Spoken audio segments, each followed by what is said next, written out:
My microphone might not be working, or is it working?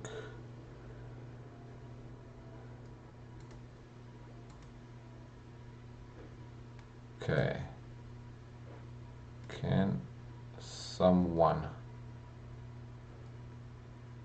let me know if it is working or not? All right, here we go. Now it should be better.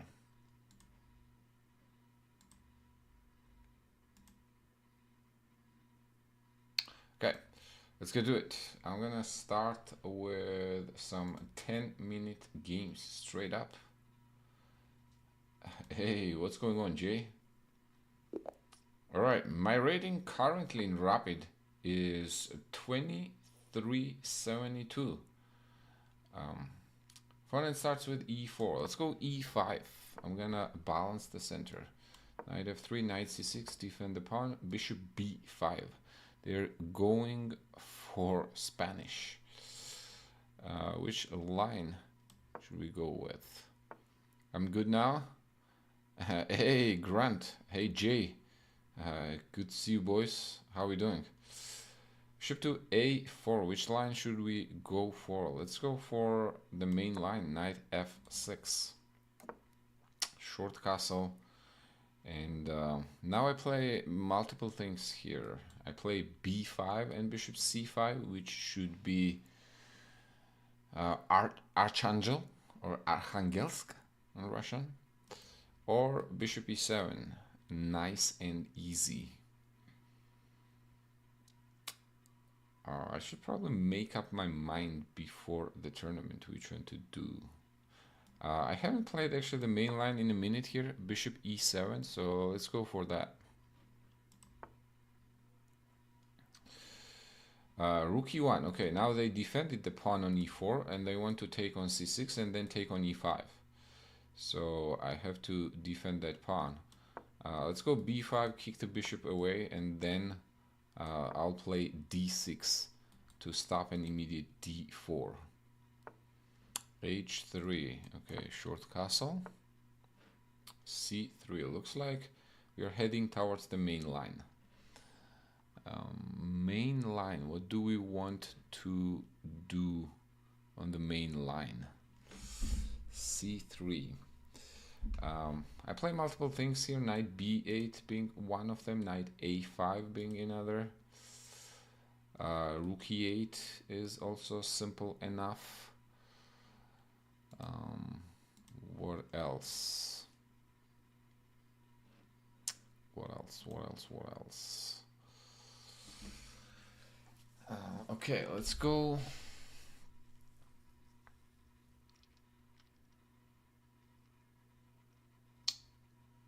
Let's go rook e8. I think that's what I feel like doing today. And then I'm gonna tuck the bishop back to f8. They can try knight g5, but we can go rook e7. That should be simple enough.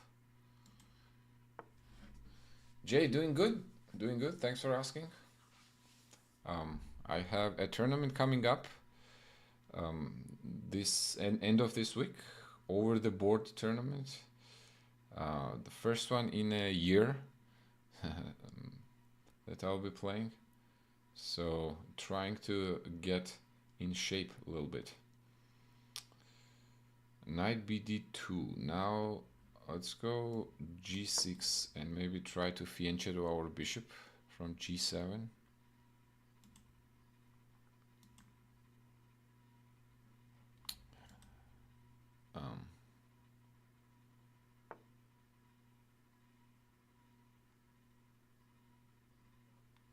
I am actually multi-streaming here on YouTube as well. And what's going on, Lexi? What's going on, Kylan?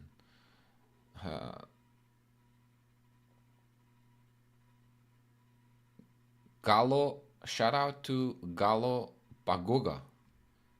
What does that mean? Oh. There's gotta be a way where I can see the both.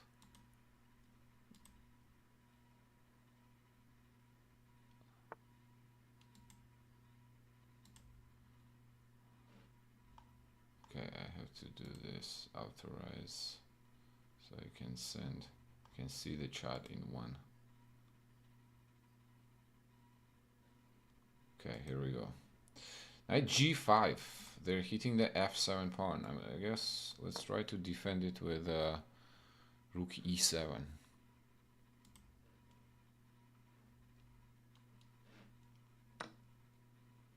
Yeah, if they take there now, if we take with the pawn, Queen D8, Knight D8.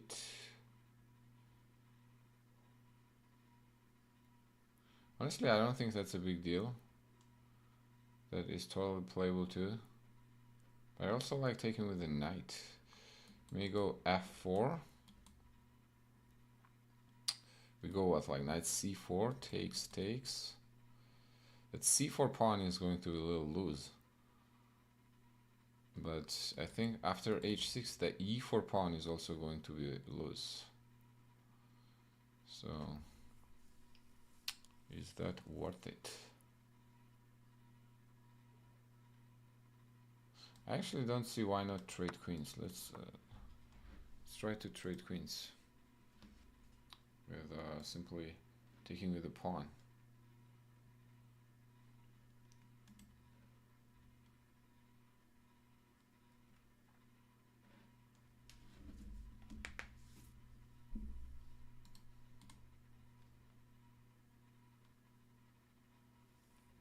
Bishop D5 is probably another option. Knight takes D5, takes, and maybe we have Rook D7 there to pin it.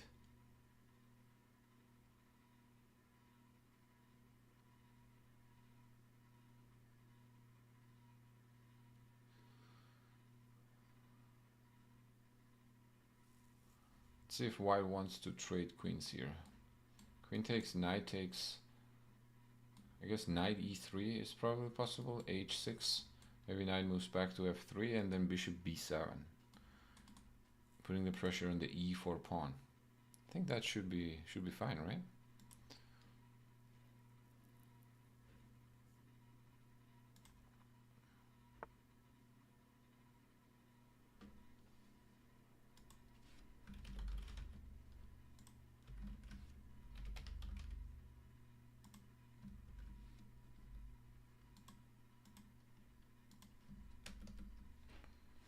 Oh. They go immediate bishop D5. Okay, we were expecting this move. Alright. We have a few things actually we can do. We can simply go bishop B7. I think that should be fine. Take on D5 and then go rook D7. My pieces are a little awkward there, but how does White defend the D5 pawn there?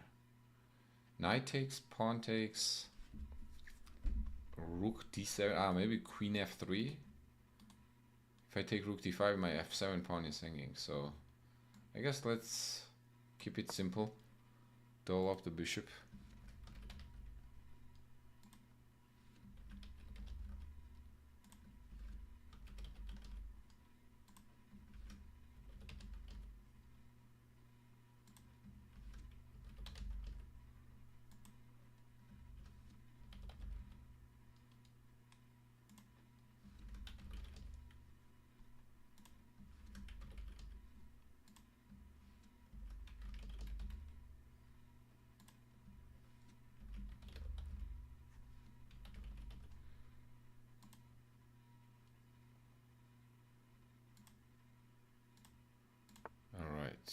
I think we're good. I just did a little stream update. Why not take bishop here? I was not sure where to move the my knight then afterwards. Okay, now I'm seriously considering taking there. Or after actually bishop blocked this, maybe we can go rook d7. What do you guys think? I think rook d7 makes a little more sense here. Now he can go queen f3, but I think knight takes d5, pawn takes d5, and then we cannot take rook d5 because f7 is going to be hanging. But we can simply move the knight away. So if he goes queen f3, maybe knight d5, pawn takes, and knight a5. And I think we're gonna win the d5 pawn there. If queen f3 anyways, then we can kick this knight away first. Alright, now he decides to take here, but let's simply take back. Why not take the bishop here in an open position? Earlier on there was a question. Ooh, actually I did not realize here.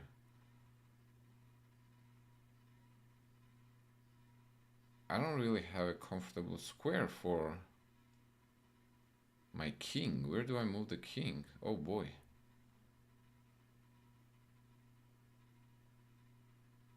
Should have taken on d5 first.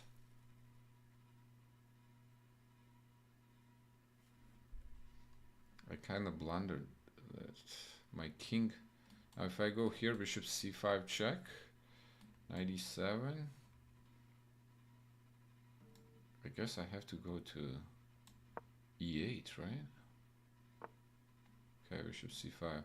Let's try to go queen d7 and put my queen on f7, because this diagonal is very unpleasant.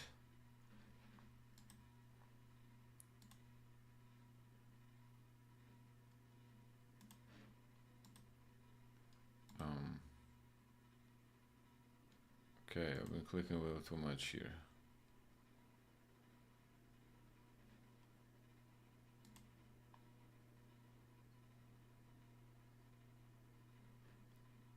But I'm trying to see how I can see chats on both.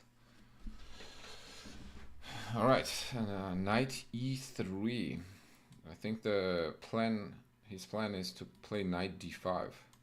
Right, once we play queen f7, but I don't think we can do anything better.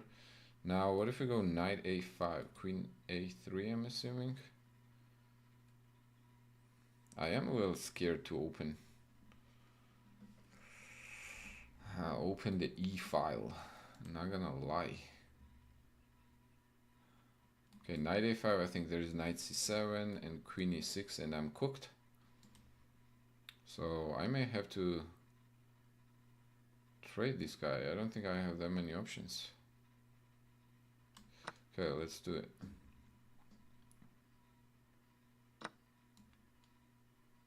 Maybe move knight back.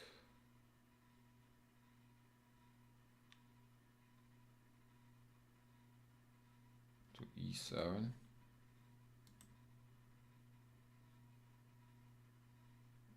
Cecia, what's going on? Hello, hello.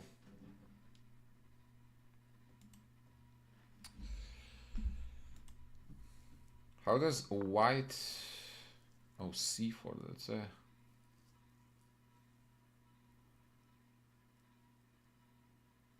demanding move.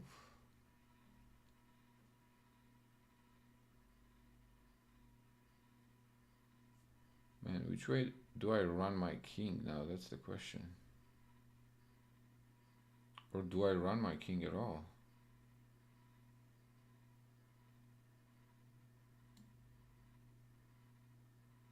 Let's try knight f5. Takes here, I have bishop something on d5. Actually, I allowed f4.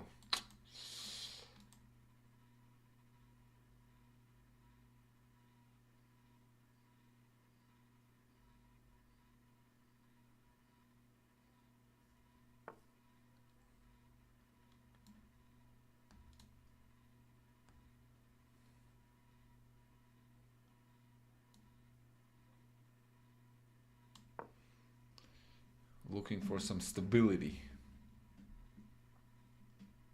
If takes, I'm okay giving up the b5 pawn, because I can try go maybe queen d7. Alright, I gotta fasten up here. I'm getting real low on time.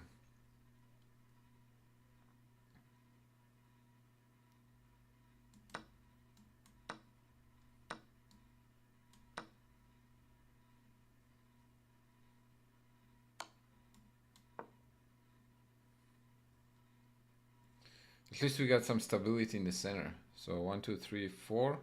1, 2, 3, 4, 5, 6. Oh man, 2 pawns.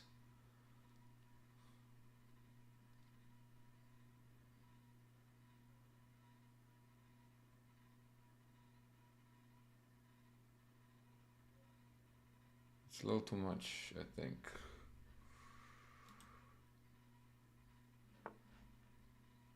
All right, queen back to b3.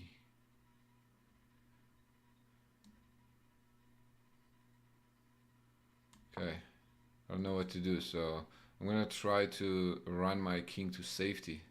Maybe g8. I think I'm gonna go rook here.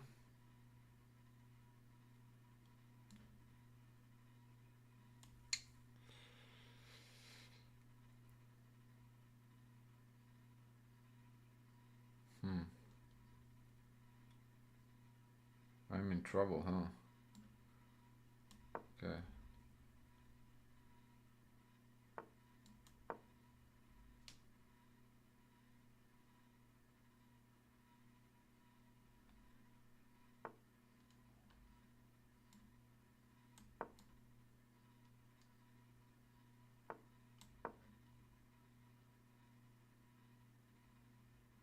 Let's try. Let's try putting the king on a6. Yeah, I'm in trouble.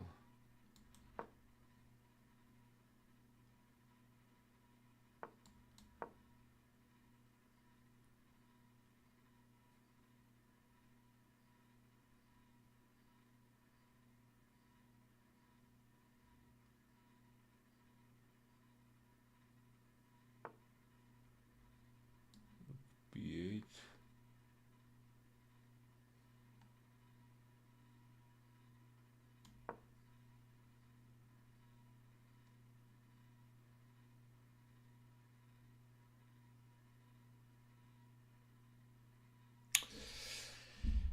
And on top of everything, we don't have time either.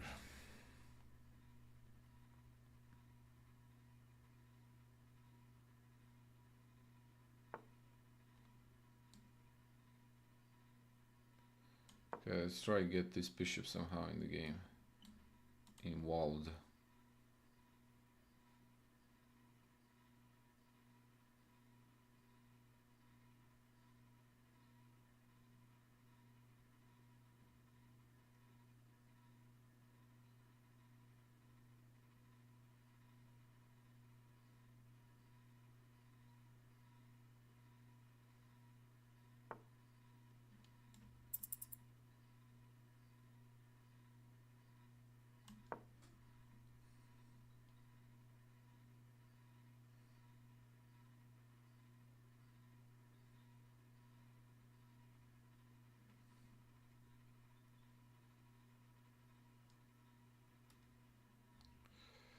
Oof. It's not looking pretty. We're hoping to swindle somehow.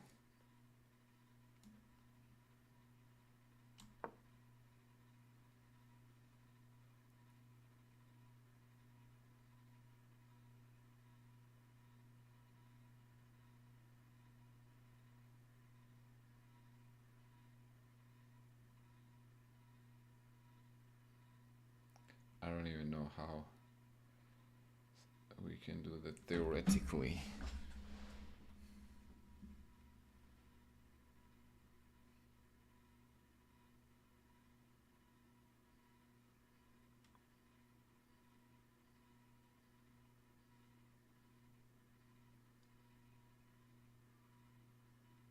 Okay, he's also under a minute.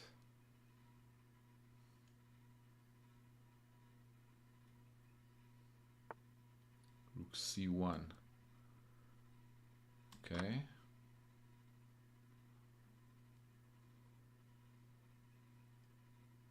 Okay, we got bishop out somehow. From the jail on a8. What's the threat? Rook a8 is not really a threat, right? Rook h8, I mean.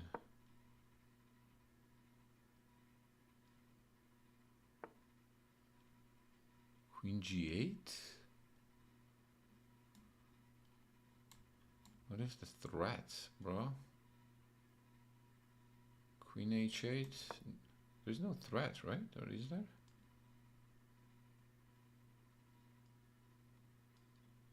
The square is covered.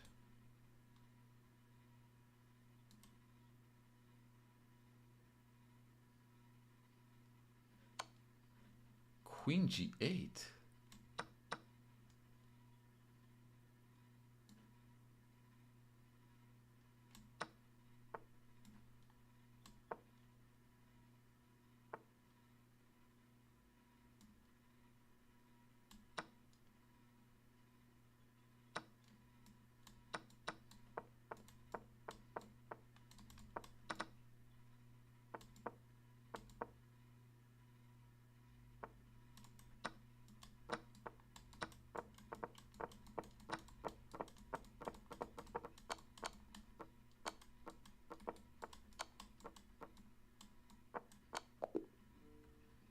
Whew.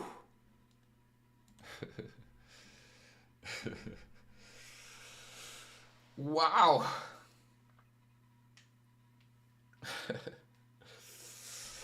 What a game. I didn't know.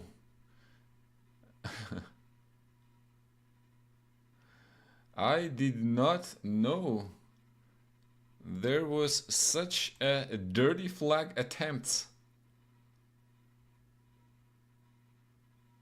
going in rapid games too.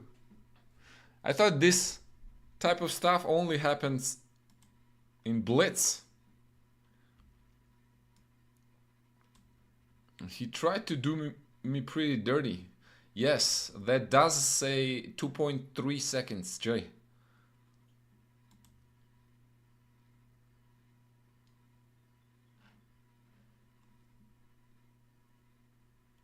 Abramjan, what's going on?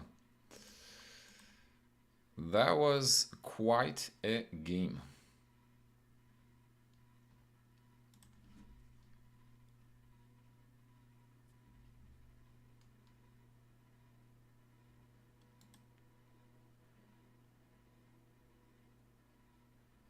Thank you, thank you.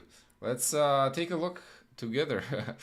Grant, well, I was in trouble for majority of the game, but he was not able to finish the job. So let's take a look somewhere around here. Let me see if I can pull up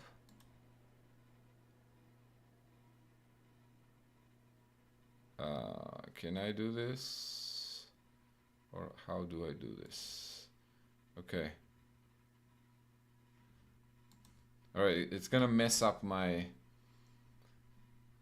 screens here, so I'll just go through the analysis and let you guys know what the evaluation is. So started as normal opening here. Bishop knight g5, rook e7, apparently takes. Bishop d5 was inaccuracy. He has to continue with the normal moves like bishop e3 or a4.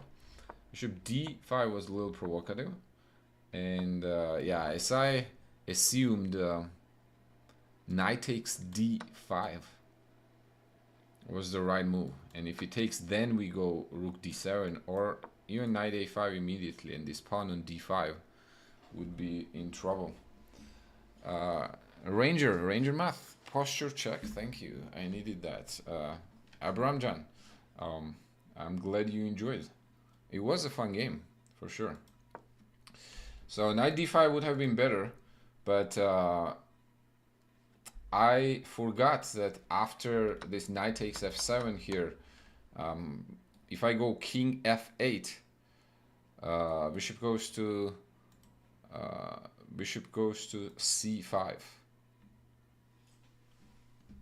Does the screen freeze? Will you guys let me know if screen freezes a little bit?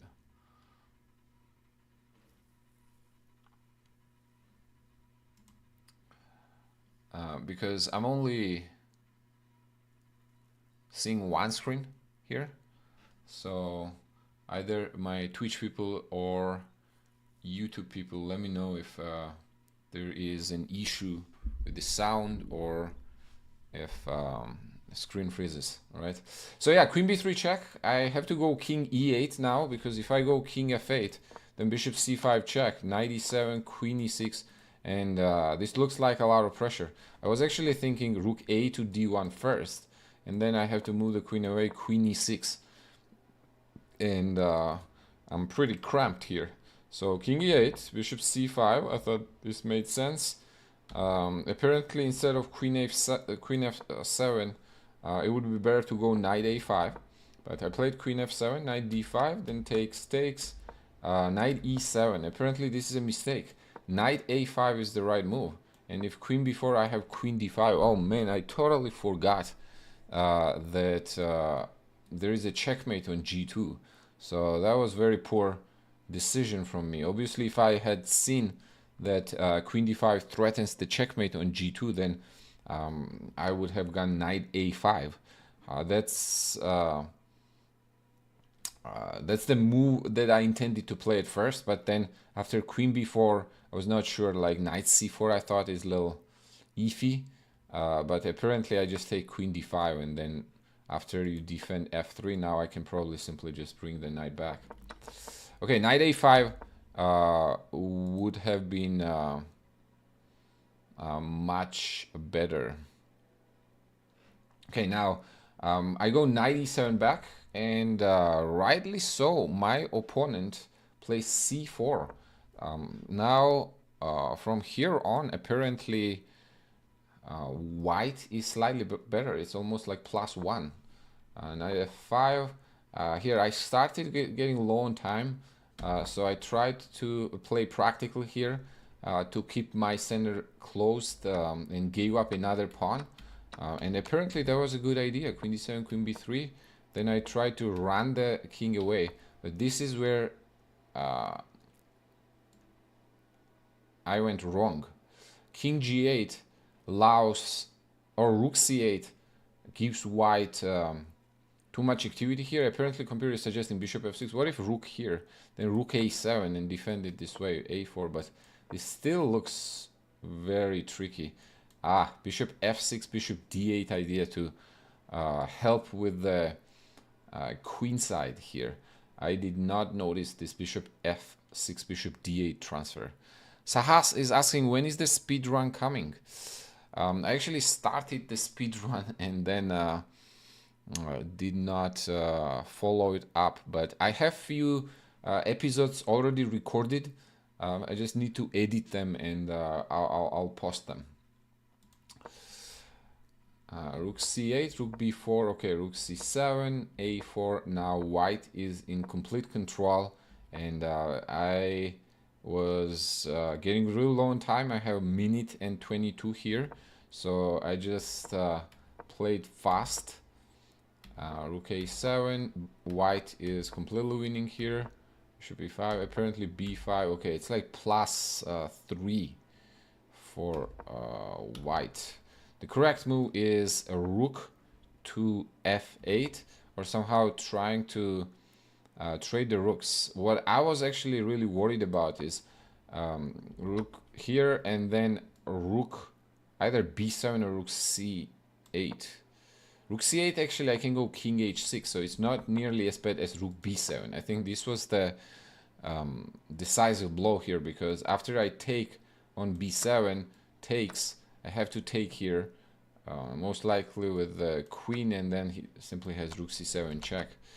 Apparently if I go queen f4, try to get some of counterplay going on of my own, then he can just ignore this queen h2 and run the king, and now there is way too much material.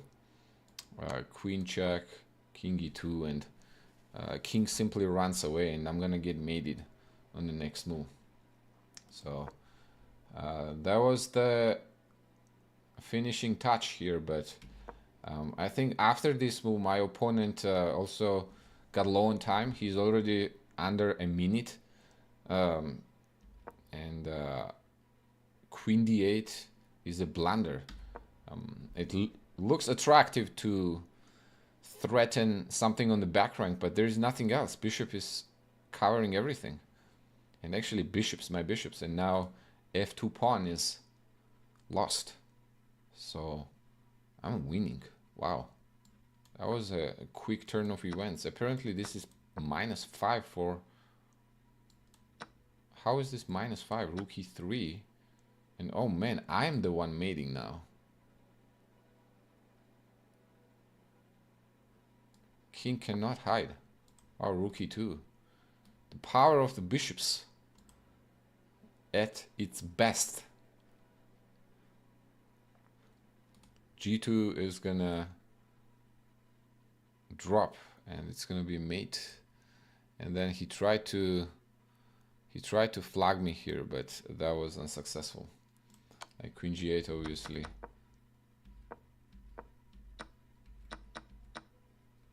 Yeah, if he takes with the pawn here, pawn, I still have bishop a7, and this pawn is not going anywhere. I'll take the b7 next. Okay, that was a fun game. I liked it. All right, shall we jump into the next one?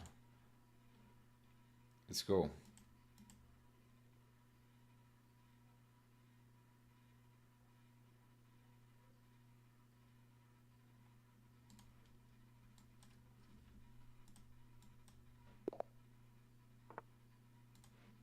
All right, g3.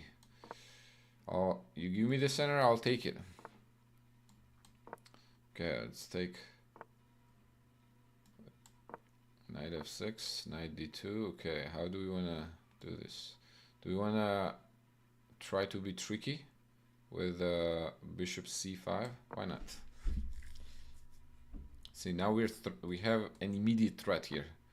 Bishop takes f2. Okay, he doesn't fall for it. Knight f3. Honestly, e4. Is e4 possible right now? No, right? So let's play h6 first. Setting up for the... Can we go e4 now? And take full control of the center? e4 takes, knight h4. We have g5 trapping the knight. So knight has to go back, and then we can simply go bishop f5. Let's do it. Oh, he immediately goes knight g1. Okay, if we take and go bishop. Let's go bishop f5.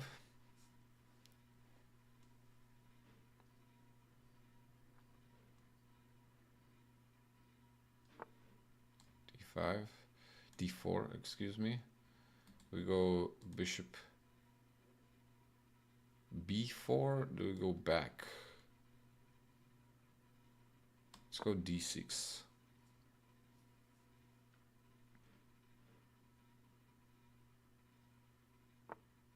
a3. Okay, he's preparing for c4. Am I worried about that?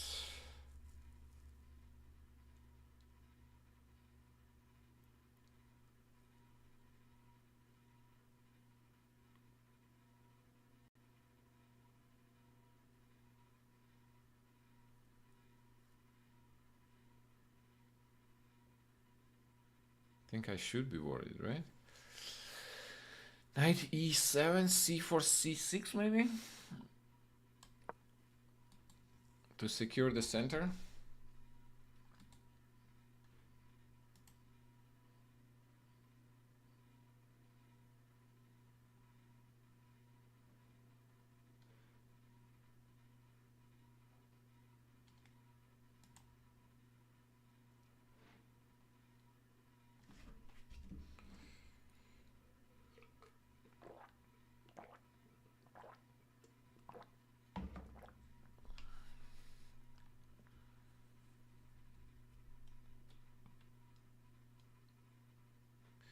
g4, I think I'll just maybe even e6. I'll probably just go to e6 on g4 because I want to keep the g6 square for the knight.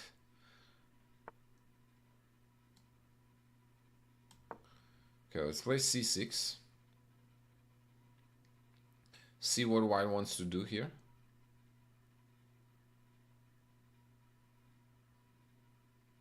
Maybe I could have played actually h5, stopping the... Yeah, h5 would have been better. I rushed with c6 a little bit. I think h5 to stop g4 would make more sense.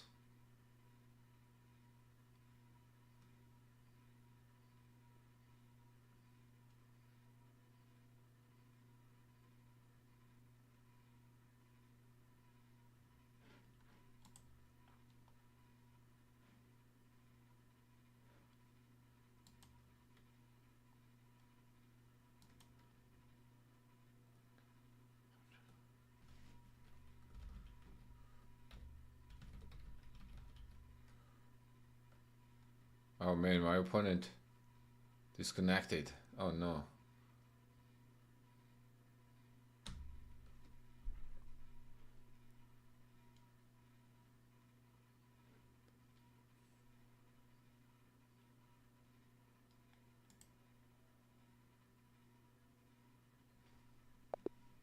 Ah.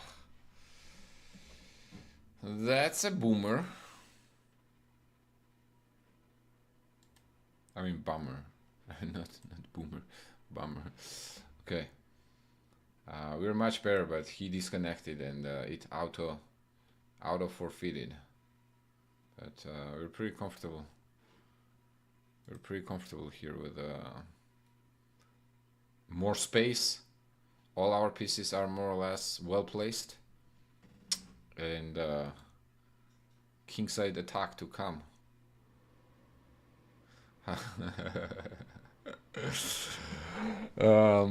I meant to say bummer. Mega, nothing gets past you, man. How are you? Okay, let's go. Let's keep it going. National Master, no name, 2400. Another game with black, e4. E4, okay. Let's go e5. Knight c3, knight f6. Bishop c4, knight takes e4. Queen h5. Looks like this is going to be going towards the Frankenstein Dracula variation. So on this, so they're threatening the checkmate on f7. If knight takes e4 earlier, I had d5, okay? Now, obviously, I do not want to get mated. Oh man, that's a boring line. Now it forces me to go queen e7, and then we have to play this endgame. Bishop b3 is the Frankenstein Dracula variation. That's a little more exciting. Now we have to play this not that fun of a position. Okay, let's do c6. So basically we are playing a queenless middle game now. That's what this is. Let's go knight f5 and d5. Oh wow. g4. No kidding.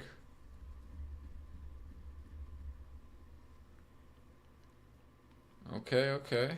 Well-deserved chill. What do we do? Do we go knight h4 or do we go back?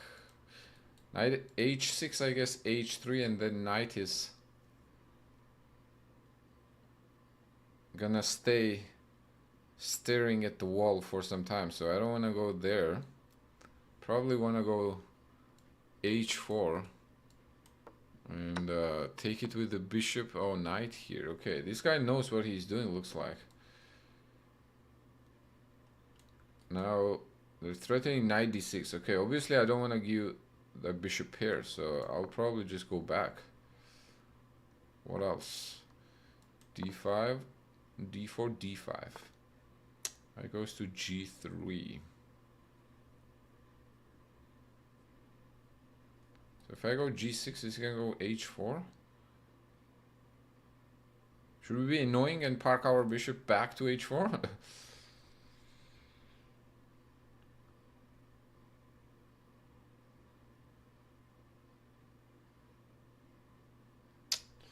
Or should we go g6 and then allow bishop h6?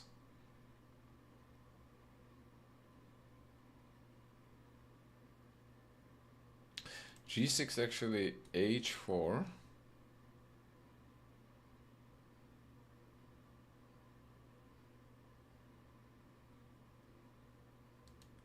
I like bishop h4. If knight f5, obviously I'm gonna snap that off.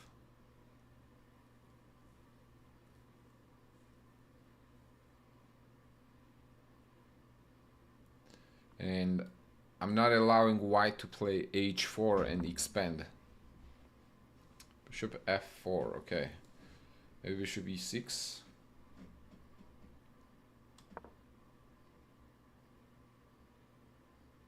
Because I want to get this knight out. And if I get it out immediately, knight d7, then knight f5.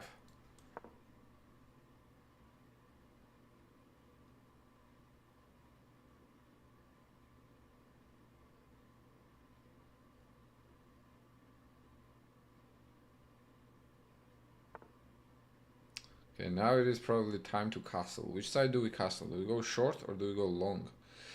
Normally I would lean toward long, but I actually don't see what the long castle accomplish. So I think short would be preferred. Bishop d3. Okay, now he wants to go knight f5. So let's go g6 to stop knight f5. Oh, he may do rook g1 actually and insist on going knight f5. Oh, knight f5 is still possible. I just noticed actually. Knight f5 is still available. Ooh, that's not good. Because if I take pawn takes, then my bishop is getting trapped.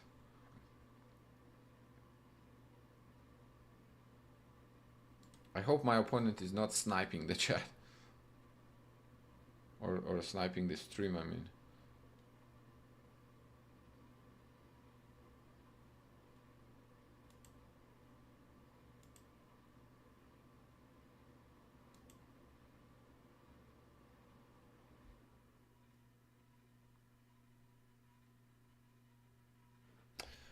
I guess if he goes knight f5, we could probably just move the bishop away. Like we could move the bishop back here, or we could move bishop back to f6.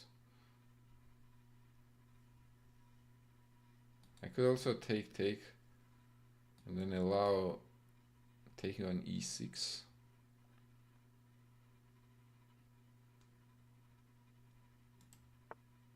Okay, g1. Now he for sure wants to go there. Is it time to sidestep?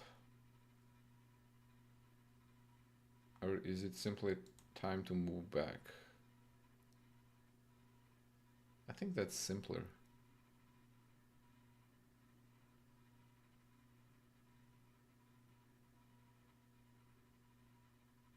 Yeah, let's just move back with the threat.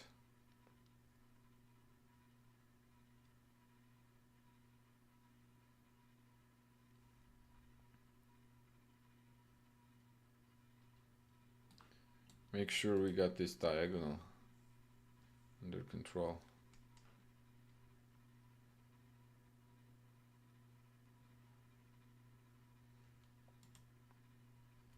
Mega, you've been following the Sharjah Masters Tournament? A lot of interesting games.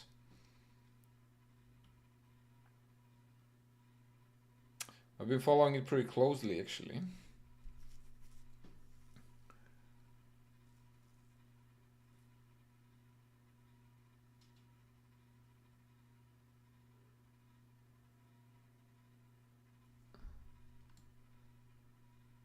Okay, rook e8 looks natural. And now where do we move this knight? I'm not sure what is it doing on b6, but that seems to me the only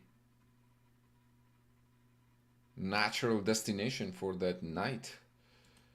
Unless I go c5. What do we think about c5?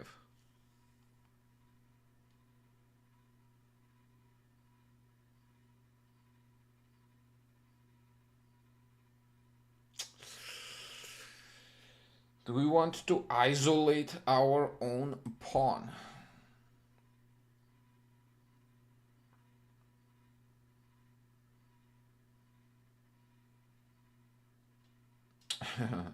YouTube chat, what's this said high trend?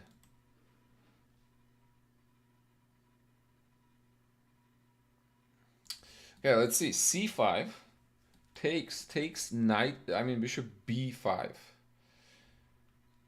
Then we move rook C8 and try to go D4. Knight F5.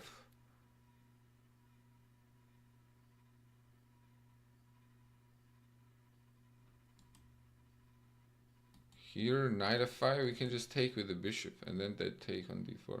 I think I'm gonna go for it.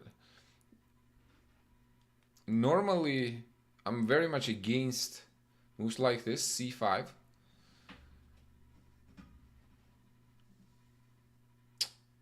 Because it is likely to weaken our pawn structure and leave us with an isolated pawn. But my goal and the hope is to push D4 after the traits. So then I get rid of that isolated pawn and I open up my bishops. Okay, part 1 of the plan has worked. Let's see if we can follow it up with D4 too. So I'm assuming bishop B5. And where do we move the rook? Do we move it to D8 or do we move it to C8?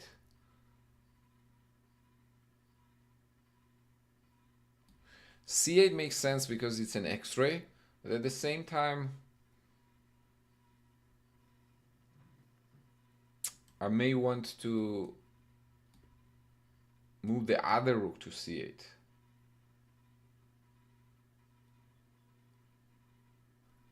You know?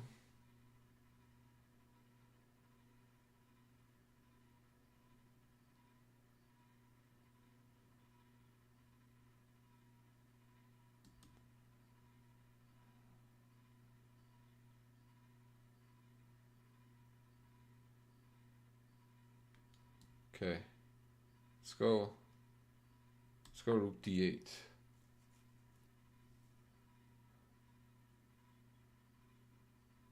I'm not sure which one is better there, but this just looks a little more natural. Let's kick. Oh, do we kick it immediately or do we go D4 first? I think we go D4, right? Immediately, actually. The reason I do that is now I want to go rook B4 and hit the B5 bishop and hit the B2 pawn. A very juicy move. I think he blundered that. That's a blunder, right? Yeah, that's gotta be a blunder. I think the only move here was knight to E4. Attack my bishop, and when I take knight E4, then rook takes E4. Even there, rook takes E4, pawn takes E4. I think I have a slightly better pawn structure. Now he's just he's gotta be lost here now. Okay, takes there first, or do we take here? Here, okay, he has bishop A3, so let's take B2. We went, no, never mind. He has knight E4, so let's not be greedy. Just take back. Knight E4. Now we can think of the pawn on A2. Okay, this guy is hanging first. This bishop, so bishop B2 check, king C2.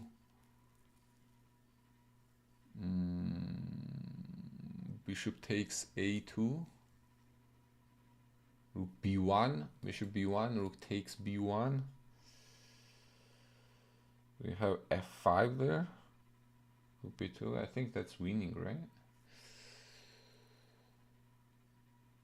Yeah, check.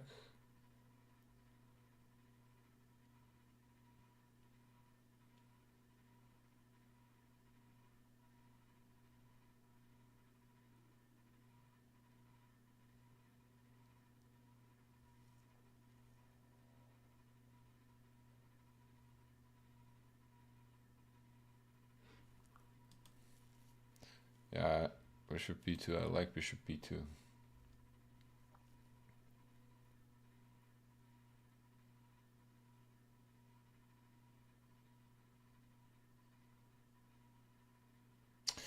Ah, yeah, that was winning too. Rook takes c5 with a check, right? Knight takes and then rook to c8. Yes, I could have. I definitely could have.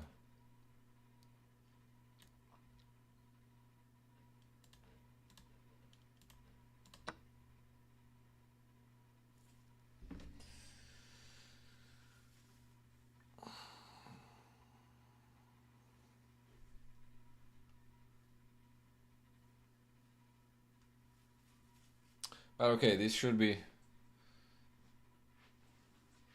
pretty cooked too for white, and then rook c8 next. Rook b1. I was looking at this move actually, but I think take and go f5, no? Oh man, f5 might actually be.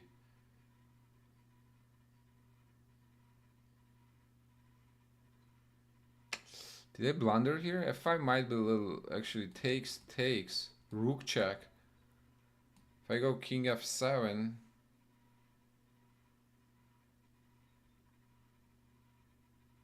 Okay, no, I think it works, right? King d6. Okay, let's go. Let's go with the original. I think this complication is totally unnecessary.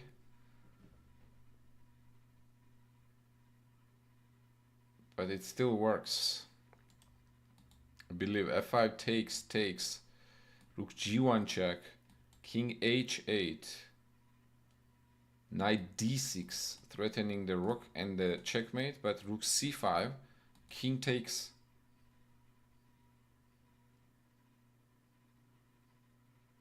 b2 and simply rook f8.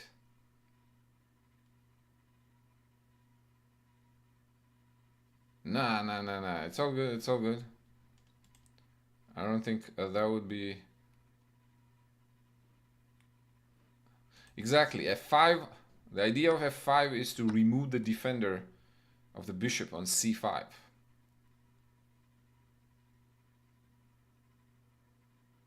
Now there are a few tricks here. Rook g1 check.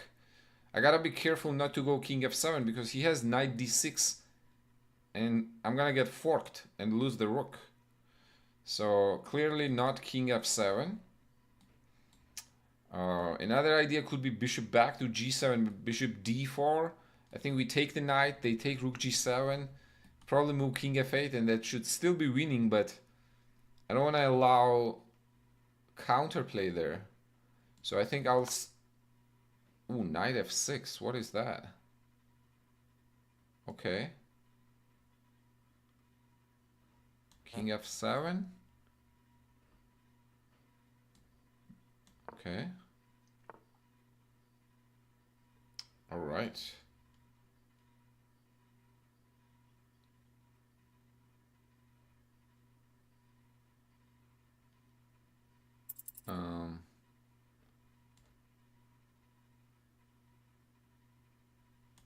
Okay, man, I'm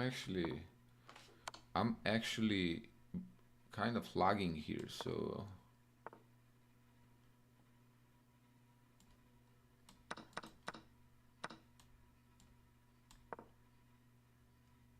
I gotta fasten up a little to make sure that I don't flag.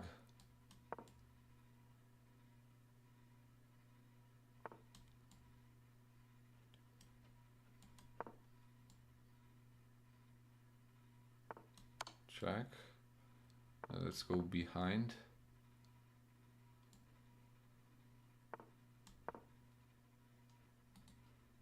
Now we're gonna try to push.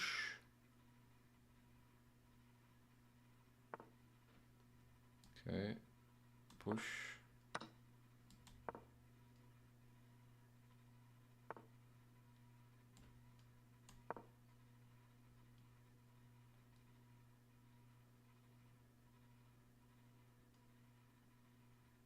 I gotta be a little careful here.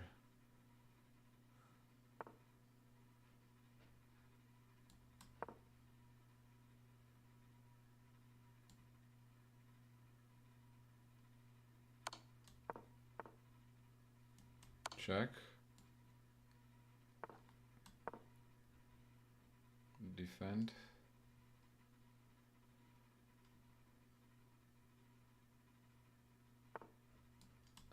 Okay, takes. Push. Check. Push. Yeah, I think 18 seconds should be enough.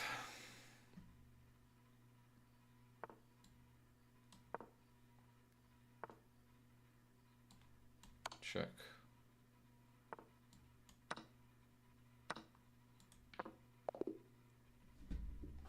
Okay. He resigns. Well. That was a nice game. I agree. 2 connected pass bounce should be enough.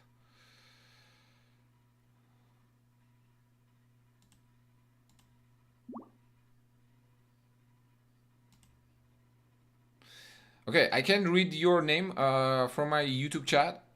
Is this Kimchi? Or we don't know each other? Will you let me know, please?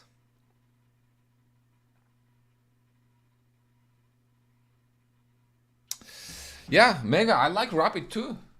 I like Rapid too, man. It's fun actually, and I can elaborate my ideas. And it feels like we can actually analyze the games, you know? Let me quickly grab water here, fill up my water,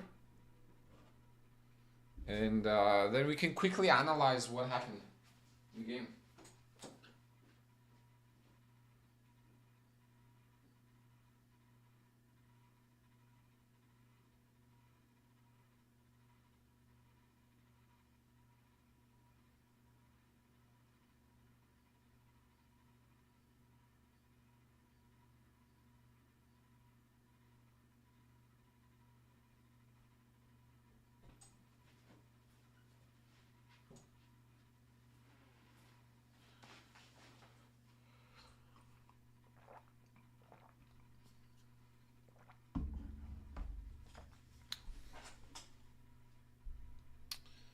Hey, Eric, what's going on? I'm not, man. Are you? Are you playing it by any chance? Man, so here's the thing. I sent them an email to register, and you gotta purchase the tickets, right? I'm playing the Texas State Championship at the same time, so I won't be able to. I decided to. It's at the same time, unfortunately. So I would have to choose, and I think I'm gonna stick with the.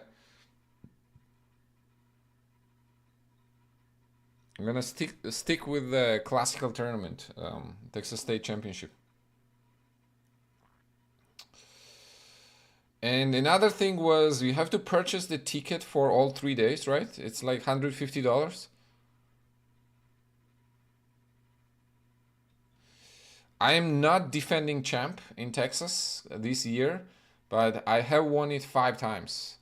So I guess I'll try to get my cup back. But man, this year tournament is shaping to be very strong. Jeffrey Zhuang is playing. Mikhail Antipov is playing, and there are 2 other grandmasters. So I'm like number 5th seed.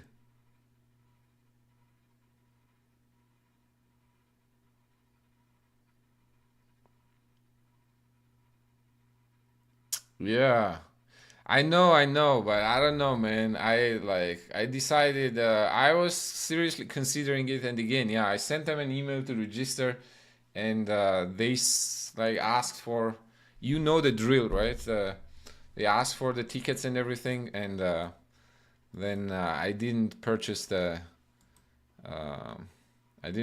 ticket basically.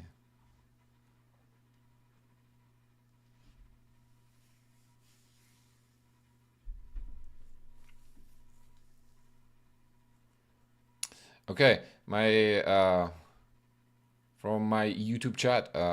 Nice meeting you, my friend.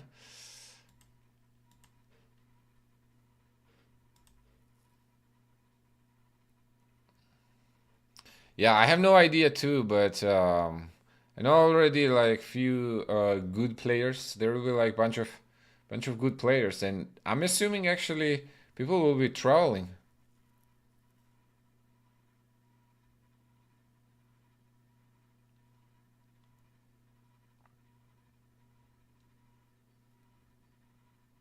Did they already give you what day you're gonna be playing?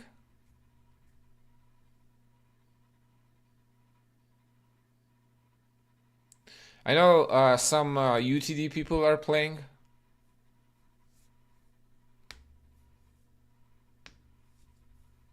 Well, it's the esports event, really. So I think they're kind of like treating chess as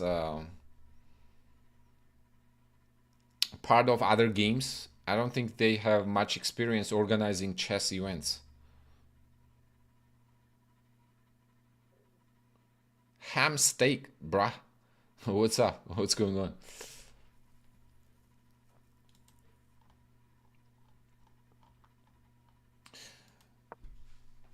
Did they already give you what a not? Hey, John. Long time no see, my man. How are you? I'm dual streaming, okay, on Twitch and on here. So if you're wondering what are some of my comments, I was also talking on Twitch. So that's what it is about.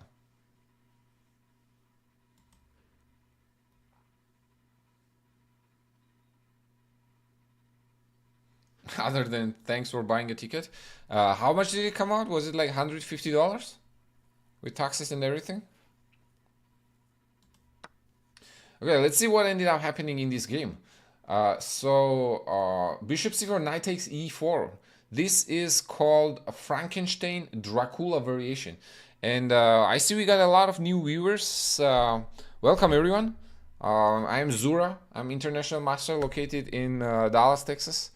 And this is my first attempt to try rapid games. Okay, so I'm going to try to play a few rapid games as a preparation for my over-the-board tournament this weekend. Okay, I'll be competing at the Texas State Championship. So knight takes e4, queen h5, so-called Frankenstein Dracula variation. Hikaru has played this against me actually. But after knight d6, the fun line is actually bishop back to b3. Queen takes e5 allows queen e7 and trading queens, and then all the fun kind of goes away. But bishop b3 actually is very, very interesting, because now if I go knight c6, there's knight b5 move, threatening knight d6, and there's a checkmate threat on f7. I play g6 to kick the queen away. Then queen goes back to f3 to maintain the threat on f7. And black goes f5. Okay, to defend from the mate threat. White goes queen to d5. Basically, they want to checkmate on f7, like knight d6 and then queen f7. I still cannot take on b5. And the move here is queen to f6. All right, sacrificing in exchange. Knight takes c7, king d8, knight takes a8. Black goes b6. Interestingly enough, this is a very double-edged position. Okay, queen goes back. I think that's what Hikaru played against me, and then bishop b7, and I think queen h3, I believe, right? Or knight e2, I think, or queen h3. I think this is what Hikaru did against me. I played knight d4 there, takes, and I think I took immediately, if I'm not wrong, or maybe I played f4, something like this. And computer evaluates this position as literally 0-0s. So a very double-edged position. And as you can see, white is up in exchange, but that rook is not going to be very useful, right? There are no open files at the moment, so knight is just as powerful, and black has quite some counterplay due to activity here in more active pieces like knight f5, bishop c5, and very much a double-edged position. You're playing Chicago Open. All right, my man. John, it was good seeing you. And good luck at the Chicago Open, man. What's your rating now? What is your live rating? I was thinking actually of playing Chicago Open too, but then they increased the prize fund of the Texas State Championship, so I decided to stay here. Might as well just play local. Yeah, this is a pretty wild line, Frankenstein Dracula variation, but he didn't go for the fun one. He played Queen e5, and then after Queen e7, queens get traded, and basically we get into this endgame. Now computer thinks that this is equal, maybe like 0.20 for white. F3, castle, bishop d3, g6. Let's see what was going on here. c3, rook e8, rook e1, c5. So c5 was correct, apparently. That is computer's first recommendation, first suggestion.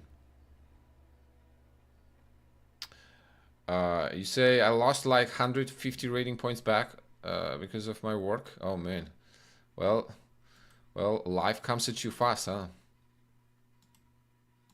Eric, $100 only, man.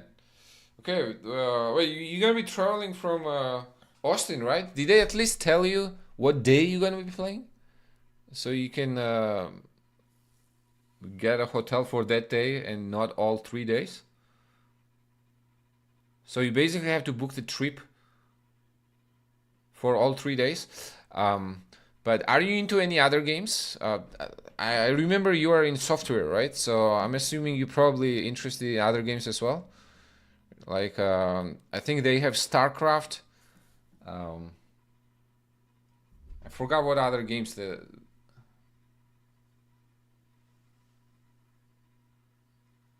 Oh, you're also seeing a concert.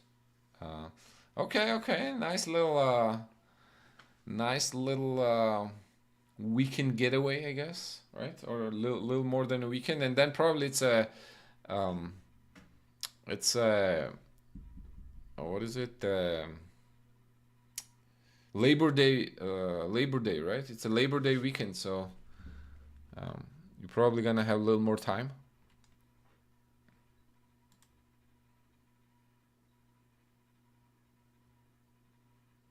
Well, 100 rating point swing is something else, but I'm glad you got most of it back, John. So you're gonna be playing under what are the sections there actually at Chicago? I'm forgetting. I think it's under 1800, or is it under? Are you gonna be playing under 2000? Okay, apparently after c5 this is quite unclear. Computer says it's 0.2 for white. Knight goes e2 is the best move, and c takes d4, knight takes d4. But I thought actually I can go knight c5 here if bishop c to bishop d7, and it's still a game. I don't think black is too far behind, because knight e6, and I'm gonna correct my isolated pawn, then taking probably back with the f pawn. But after dc, knight takes c5. I'm curious actually, where does computer move the rook? Okay, so I was correct. My intuition was correct. Rook is better on d8, a little better than on c8, because of the idea that I was thinking. D4. Apparently, computer wants to go bishop c7 to steer the rook away from the d file and then go back to e5. But rook takes, bishop takes, a6, bishop moves away, maybe e2. And now knight d7, rook goes there, d4, rook d3 takes there, and yeah, I'm for sure better actually. Jack all Lantern Panic. Yes, I am playing Rapid. I was playing Rapid game and now I'm just analyzing. I just finished like a few minutes ago. And I'm analyzing the game. Okay, rook d8, king b1, and d4, cd4, rook takes d4. And yeah, I think I mentioned actually this, that knight e4 is probably the only correct move here, not to allow rook b4. I think my opponent blundered rook b4 entirely. Knight e4 is the only move to attack my f6 bishop. So I don't have time to play rook b4 and attack the bishop on b5 and the pawn on b2. Knight takes e4, rook takes e4, rook takes e4, f takes e4, and probably like rook d8. And black is still slightly better because of the better pawn structure. This e4 pawn is a weakness. It's an isolated pawn. And I have 2 pawn islands while white has 3 pawn islands here. And so black is still slightly better, but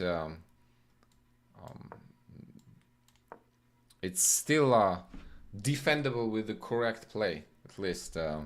With bishop e3, rook b4, game is over on the spot, because I'm threatening rook b2, I'm threatening the bishop on b5, and white's not able to defend both.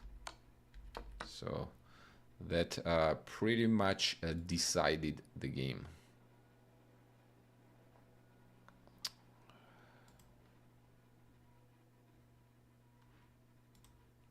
What concert are you going to, Eric?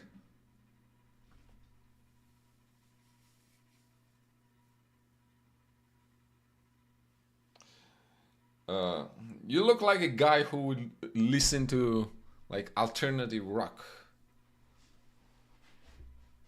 Is that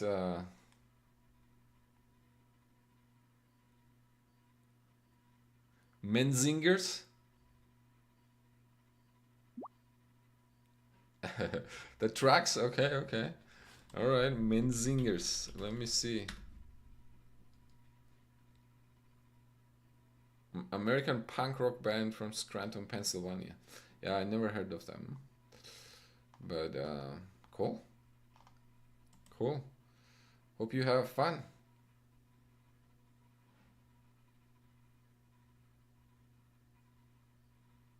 I reported a German cheater who is 2000 on chess.com, joined on 2023, played 160 games. Today I saw that same cheater is playing against another German cheater who is 2200 on Rapid, joined April 2025. Man, well, fingers crossed. I haven't played against any cheaters yet in Rapid, but I just started playing Rapid, so let's see.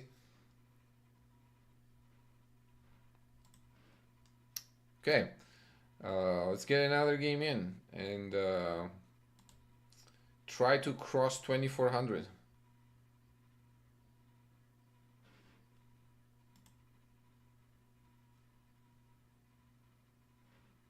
Did you go to college in UT Austin?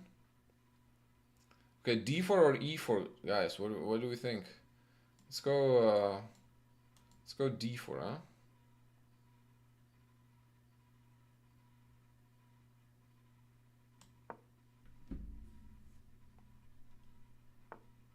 E5. Is this a bullet game? Okay, Englund Gambit. I guess we'll take it.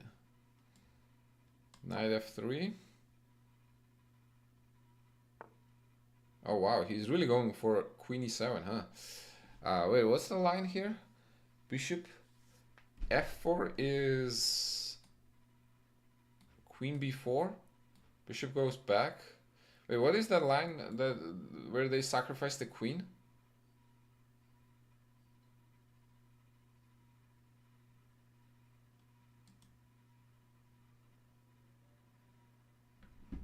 Hold on. Bishop f4, queen here, bishop d2, knight d2, knight c3, right? Is that what it is? Knight c3, bishop b4.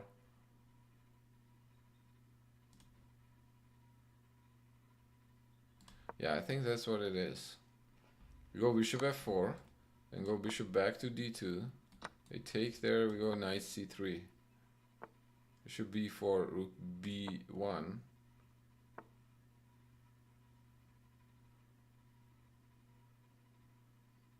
Queen a3.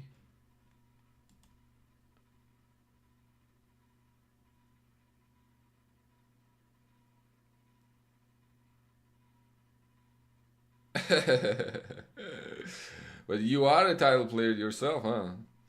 Davina, so you already know how to think like a title player. What's going on? How are you?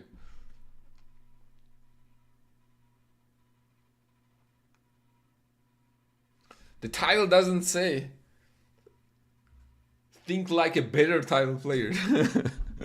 It's just that, just a title player. Okay, queen a3. What do we do here? Do we go rook b3? Queen goes to a5, I guess, right? Thanks for the shout out, Omega.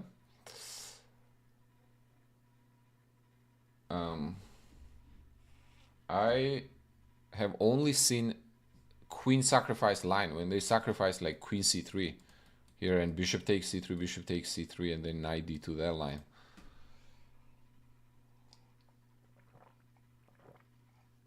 So I guess now I have to think. So knight b5, bishop takes d2, knight b5, bishop d2, queen d2,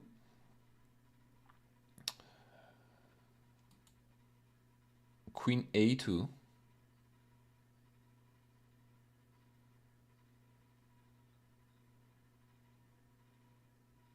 and then nothing, huh? Do I go rook d1 there? King d8? Okay, we can also go rook b3.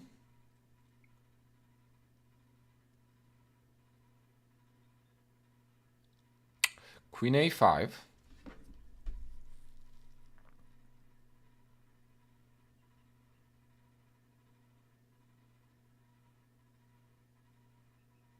Maybe a3? What happens there? Rook b3, queen a5, a3. What is he gonna do?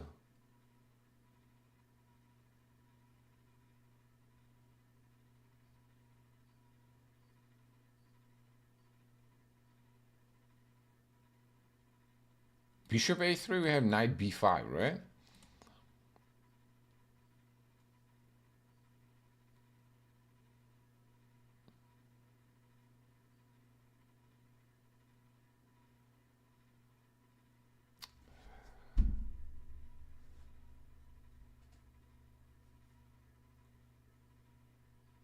Bishop goes back to b4, I guess.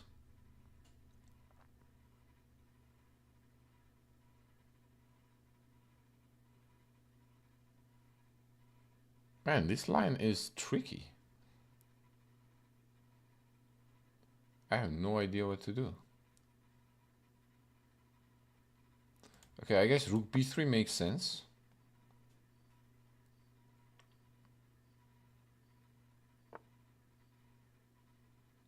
Do we just go e4? Let's just go e4. Knight e5 doesn't work, right? I think he's just gonna take on c3 then, right? I mean, a3 looks very attractive,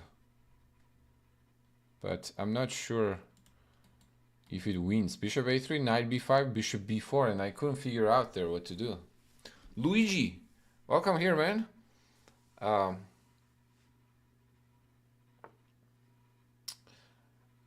Let me finish the game and then I will respond.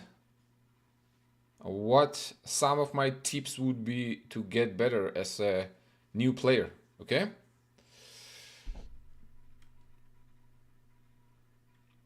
All right, on 97, I wanted to go a3.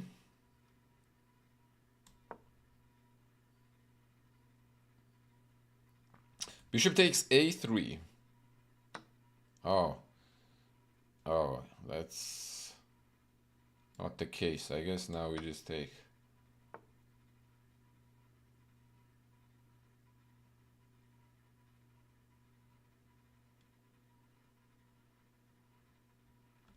Okay. Now this gotta be really good, no? 1, 2, 3, 4, 5, 6, 7 pawns. 7 versus 7. So pawns are equal. Technically. Bishop b4, knight b4, pawn takes. Queen c6, and then queen runs away the other side of the board. What if I go d e6? What if I go e6 actually?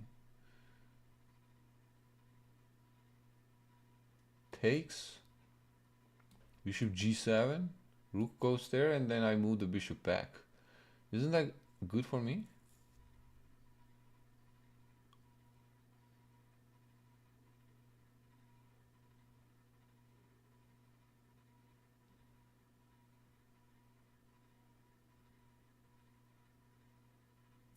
Queen a1.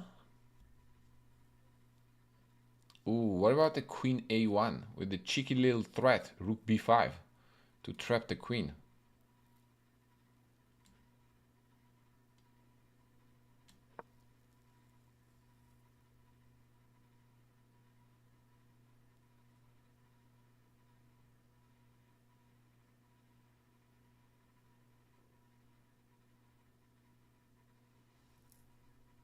If he defends against rook b5, then we still have this. They saw it.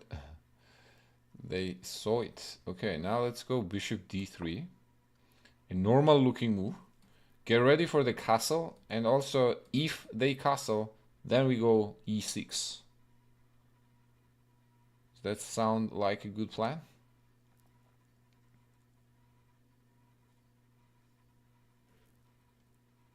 Davina, have you been trying to do the dual streams? And if so, has it worked out? What's your experience with that?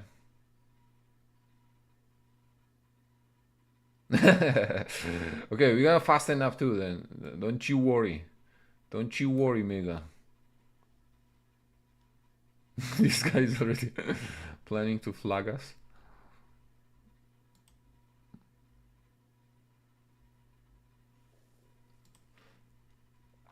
Okay, now we're ready for e6. We are threatening to go e6 here.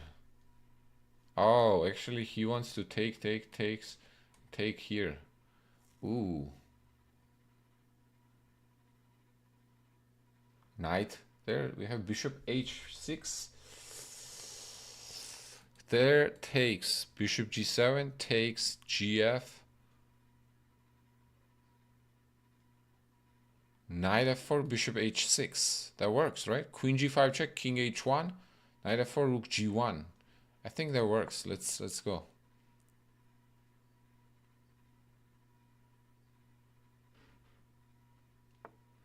Ah.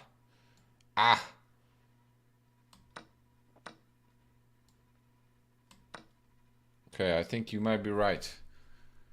He is trying to flag me then. Because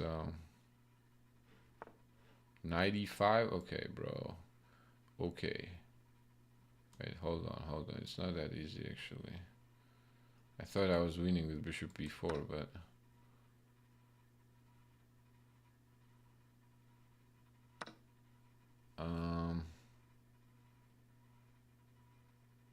may not be so straightforward. There.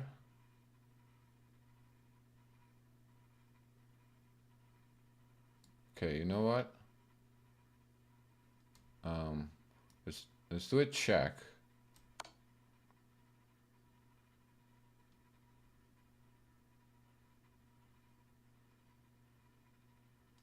Then we'll do bishop b4.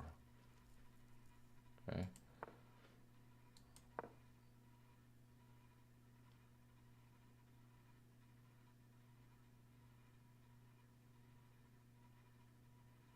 And the queen moves to c6 to attack our rook. I'm gonna hit them with the queen trade.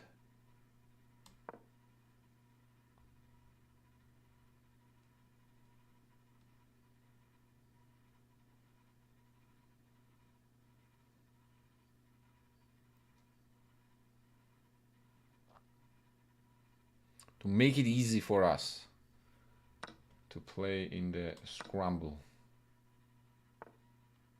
c8, all right. Maybe here.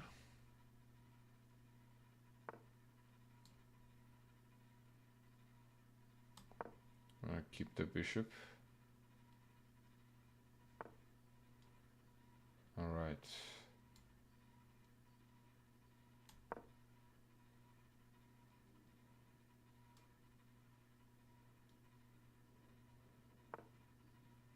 c6, d6.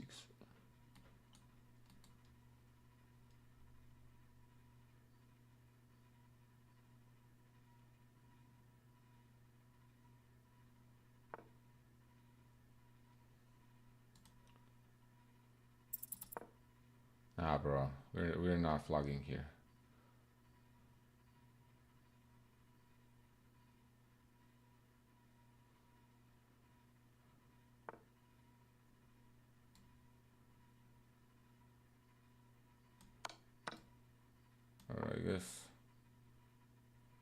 I guess never say. Never celebrate too early, huh?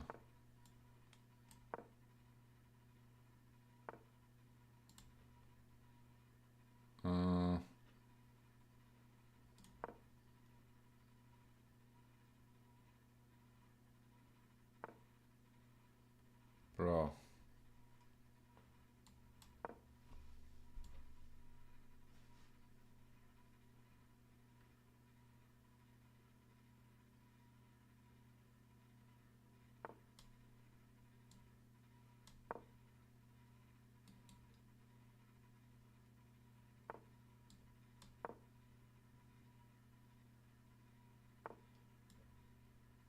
Check.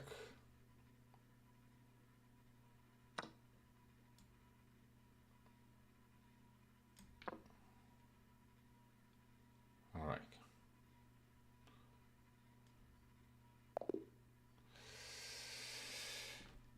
Not bad.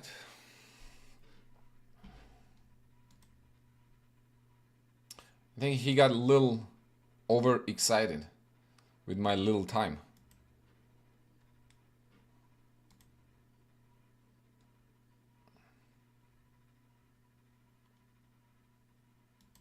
And made a lot of inaccuracies. How did this game transition into this position? Jack, I was asking myself the same question, my man. Okay, let's take a look. That was an interesting game. I think we should have been winning earlier, but I don't think it was ever in question, actually. Bishop d2 takes there, knight c3, bishop b4, rook b1, queen a3. I don't understand why would anyone play this in a rapid game. I understand why you would play this in the Blitz or rapid game. I mean the Blitz or the bullet game. But in a rapid game, you're like -2 out of like five moves. Like, what are you hoping for? Okay, e4 was correct. a3 was correct. Grabbing the bishop. Queen a1. Okay, queen a1 was a little... what's the right right move? What's the right word? It's a little too cheap, basically. Was knight d5 better? Instead of what? a3? instead of a3, knight d5, but takes, bishop d5, queen d2. I don't want to trade queens.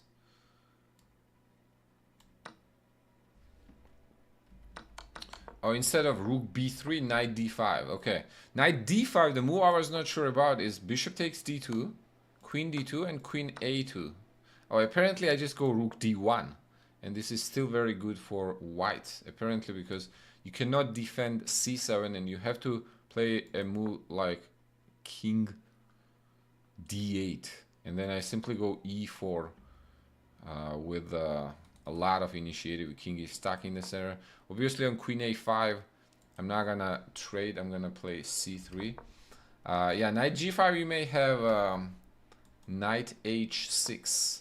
But you're right, man. This looks atrocious for black. It takes their knight takes e6. Oof. It looks ugly. I never understood attraction for this type of positions. Like, I understand it's for a bullet game, but Blitz game or a rapid game, that's a little unclear to me what the purpose is here behind. So yes, for the future we know knight d5 is a better move. Ice. Good point, my friend. Okay, rook b3 is what I did, and then a3. This is also plus 1.5 or so. Knight d5 is like plus 1.7, so it's just a little better. Then queen a1 gives up a little bit of an advantage here. I should play, apparently bishop b2 is the best move. Threatening rook b5 still. When you play a6. What? Rook c3. Queen b6, queen a1. This is the first line of the computer. Well, okay. I'm not doing that. So most likely I would settle for something like simpler, like bishop e2 probably. There I go like short castle. Something like that. Okay, so queen e1 is actually not that bad. a6, now bishop d3, short castle, short castle. Instead of short castle, computer wants to go h4 and then rook to h3 with the idea of rook g3, or h5 and h6. If you play h6 yourself, then e6. White has so much space, we don't need to castle really. That is funny. We got so much space here, we don't care about the castle, because our king is never in danger. So we just want to go checkmate the black king. Short castle, knight g6. I played e6, which is apparently a blunder. The reason for it is f takes e, bishop takes g7, rook takes f3. Wait, I thought I calculated this. Takes, queen g5 check, king h1 and e5. Oh, I forgot this move. I was thinking of knight h4 or knight f4, but then I simply have rook g1. I defend the checkmate on g2, and that has to be winning, right? Like knight h4 here, rook g1. But I actually forgot about e5 move entirely. And now my bishop is getting trapped. So I'm gonna lose another minor piece, and I'm actually cooked. This is -2. Oh wow. So e6 is a mistake. Wow. I gave up my advantage. He didn't see it with f6, and here white is pawn up. Queen a2 was correct actually, and then queen d5, trading queens, because I could have gone immediately bishop b4, but queen c6, and then I thought if I go queen a2, then bishop e6. But I still have rook c7. Actually, this is winning too. And if king h8, then I go queen d5. Point being that after queen d5, rook is still under attack. You have to trade queens. Black is going to be down a pawn. We are now in the end game. and white still has a bishop pairs, and you gotta lose another pawn on c7, so it's basically a game over here. And then the rest was him trying to flag me, but white's advantage is too big here, so I didn't need that much time. Lost Kid, what's going on? Welcome. Hold on, give me a second. I gotta respond to Luigi first, okay? Luigi is asking, okay, what is my recommendation to get better as a new player? Luigi, few things, okay? You want to do bunch of tactics, okay? Wherever, like on chess.com has like bunch of puzzles, right? Fastest way to get better when you're new, in my opinion, is do bunch of puzzles, okay? At least 30 minutes a day. If you do 30 minutes of puzzles a day, you can get better pretty fast, okay? I would do not puzzle rush, but the regular puzzles, okay? And try to get my puzzles rating up as high as possible. Number one. Number two, play a lot of games and analyze them, okay? What I mean by analyze them, when you finish the game, it has the game review tool, right? So game review means that computer tells you where you make mistakes.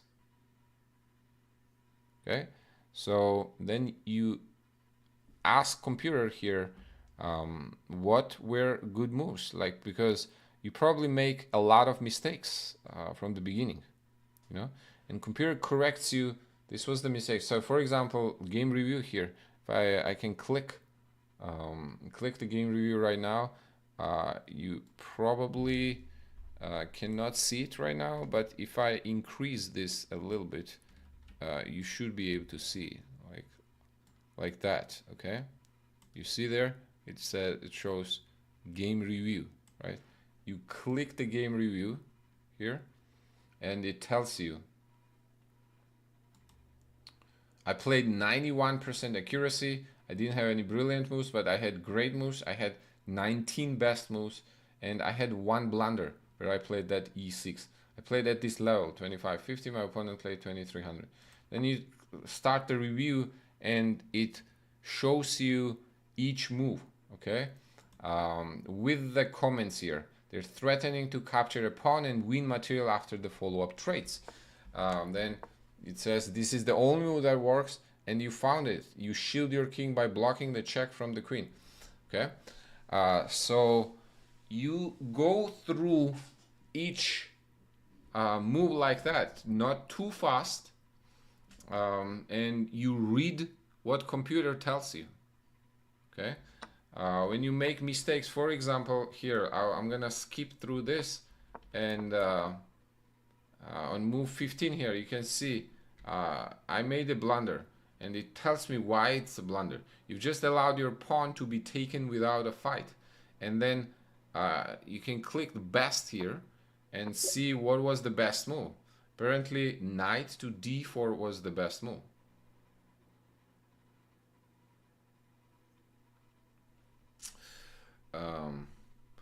I would say so, yes. And also, okay, the membership is not that much, right? Monthly membership. I think you get one free membership. On that note, actually, if you do decide to sign up, if you use my affiliate link, I get the royalty. So if you do choose to do it, this would be the link. Okay. Or there you go, friends and family pack is like 70% off. That would be my affiliate link if you decide to buy the membership. Okay. What's going on?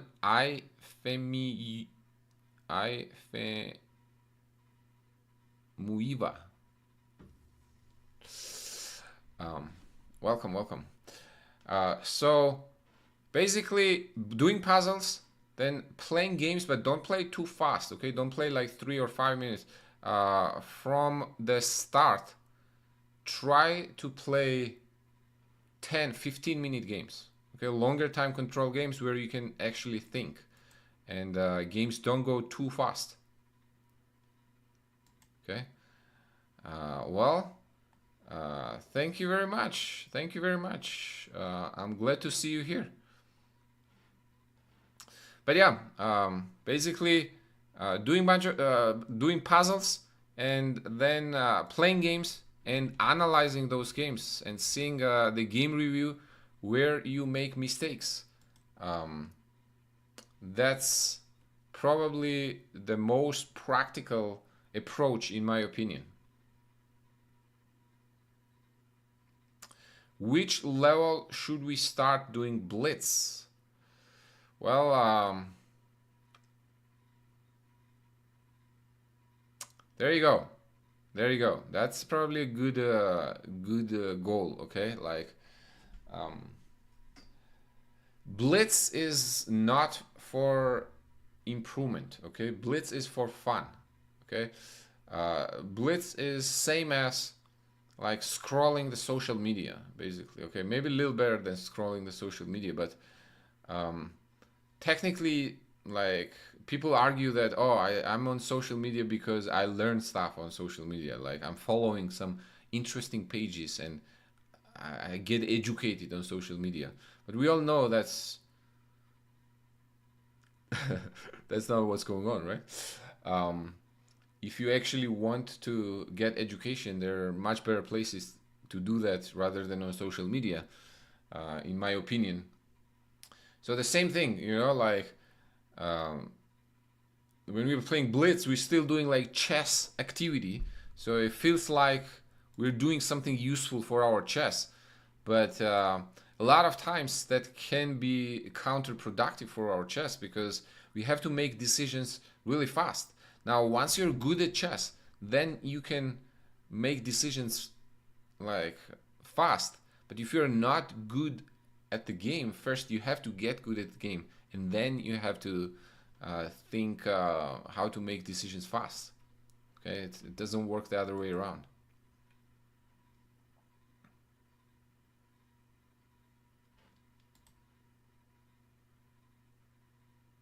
Okay, yes, once you get to the master level, then you can use the Blitz as a tool to improve. But before that, I don't think it makes too much sense.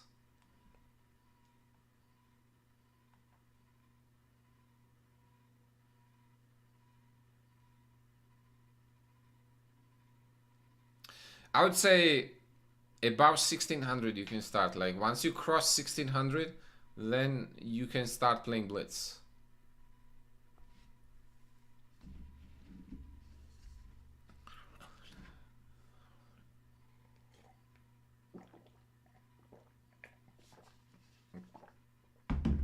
Um,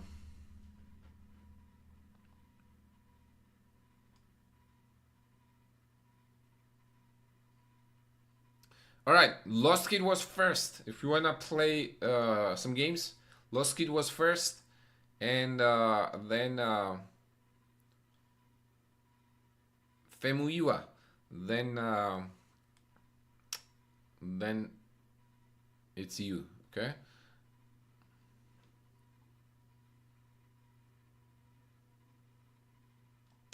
Wait, I do free puzzle rush. My highest is like 37 in 3 minutes. Wow, that's pretty good. Really wanted to score like like you. That's pretty good. I wouldn't say 3 minute mine is very high. I think mine is like 40 something in 3 minutes. My highest score. So you're right there, man.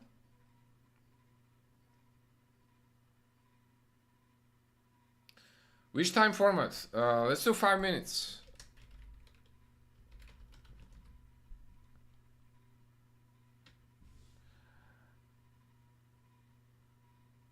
Okay, you have to challenge me, okay? And Lost Kid is first. Let's do 5 minutes. Um,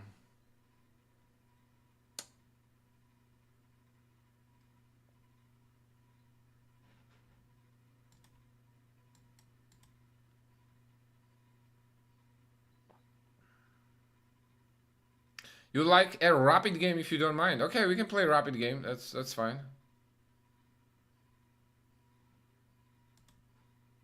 We can play a rapid game. I don't mind playing rapid.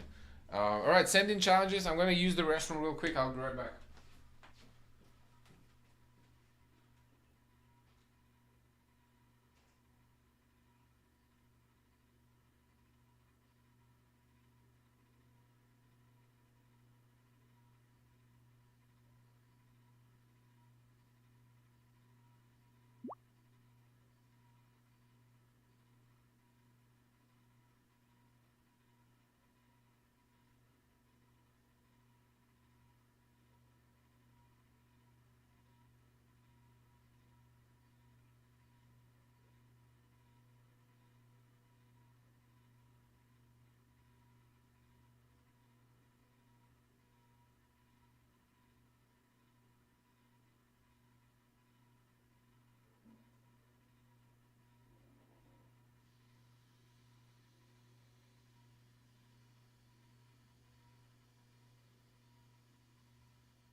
Now, guys, uh,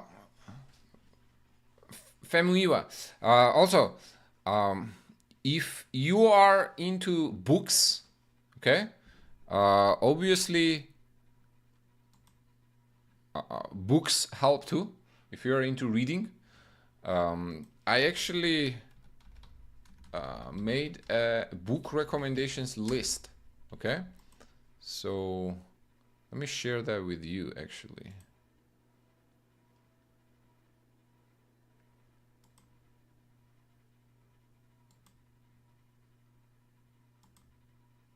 How do I make it so it's only viewing? Okay, there you go.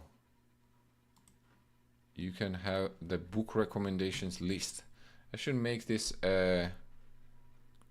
I should make a command on this actually and include this, but I just updated. It's not a full list, but it's the book recommendation list. Here guys, if I'll post it in both my YouTube and Twitch.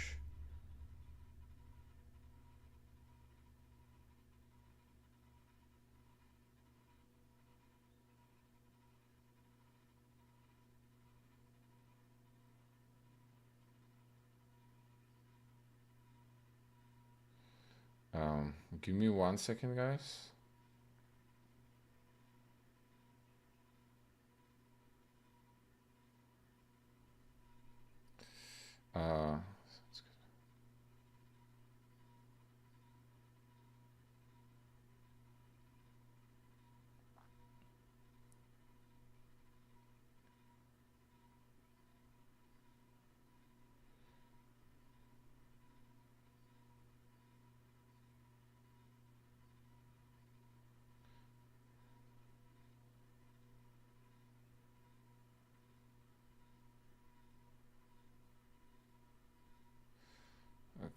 Let me respond to this real quick, guys. It's a student of mine.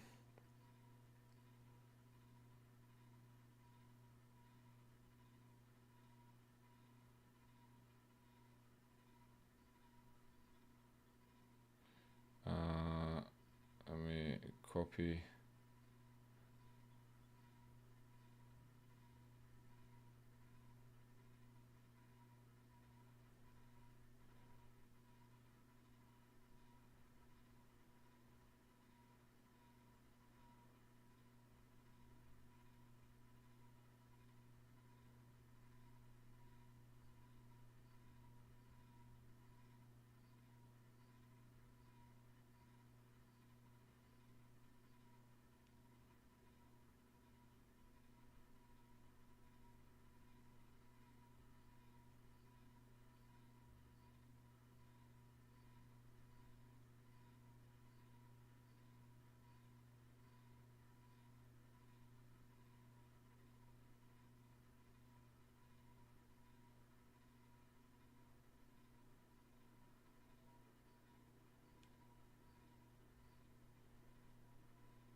All right, cool. Okay, you guys got the link. Drive requires access to be granted. Okay, how do I do that?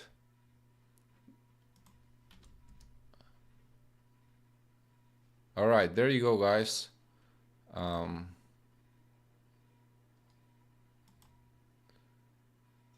Okay, share with Luigi. Share with. Okay, I'm giving you guys a recommendation here.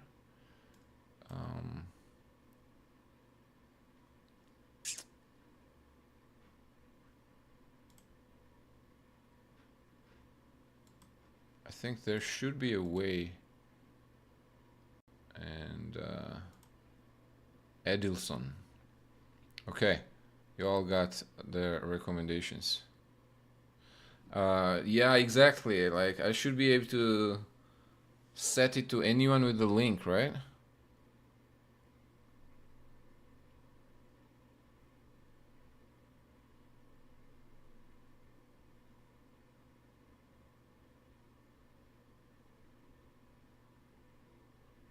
That's correct. Yes, I did learn Russian from the chess books. That's true. Anyone with the link. Okay, there we go. Done. All right. Okay, try now, guys. Now you should be able to. Now it's set. Anyone is able to see with the link. There we go.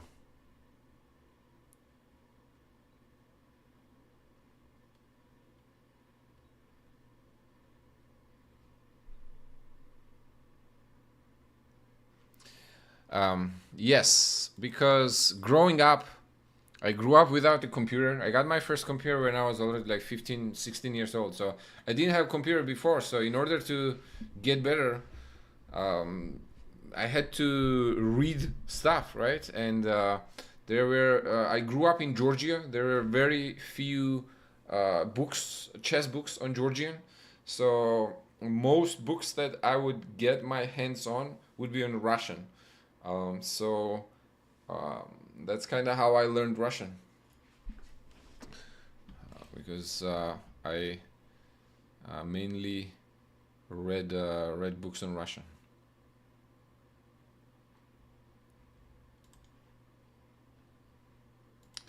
All right, cool. Who is the first in line? The first in line was Lost Kid. Lost Kid, what's your username? Which one are you?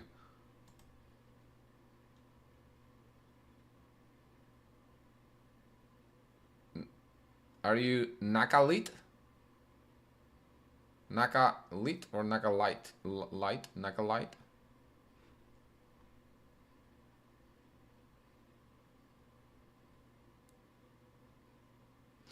Morphe? That's you? Morphe since 94. Let's go.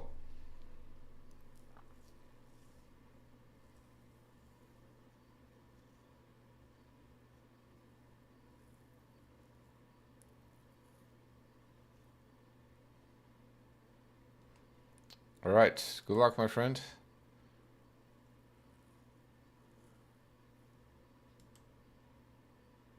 So basically what I was saying is if you are into readings, obviously books books help, and that's probably the fastest way to get better because you're getting comprehensive knowledge with books. If that's not your cup of tea, I also understand.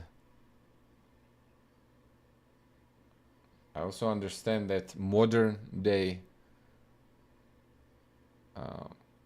there are a lot of other tools. Plus, you have to play, nevertheless, right? You have to play games in order to get better. So that would be.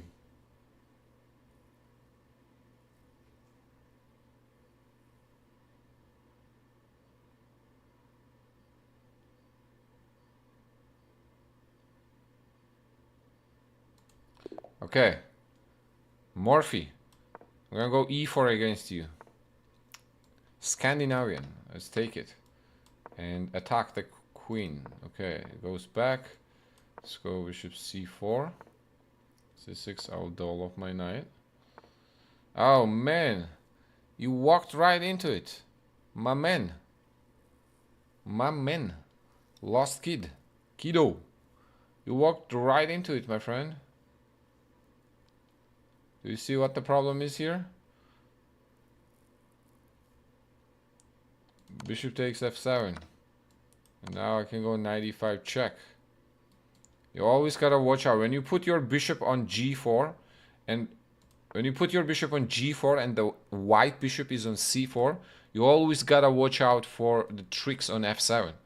Like bishop f7 tricks or knight e5 and the checkmate tricks on f7.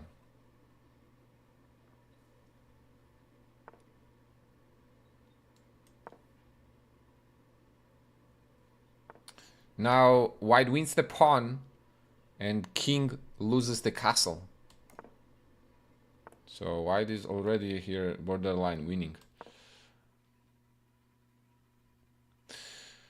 I remember winning chess middle games have both d4 and e4 additions. Which one are you suggesting? I think that one is winning chess middle games. Are you talking about the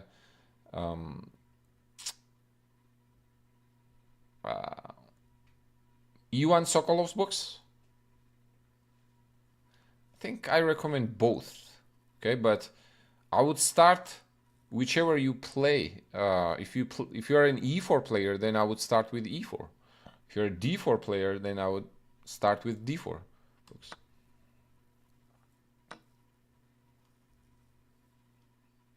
Okay, king d7. Now king is in the center. How do we want to handle this? Do we want to simply go queen e2? Do we want to go rook e5 first? Okay, rook e5 is gonna invite bishop d6, and I don't want to do that. So let's try to keep it simple here. Maybe like queen e2. I want to get this bishop out, but not sure where specifically, actually. So maybe let's reroute the knight to kick the queen away, and then I'll try to get my bishop in the game somehow. I'm not sure exactly how I would do that.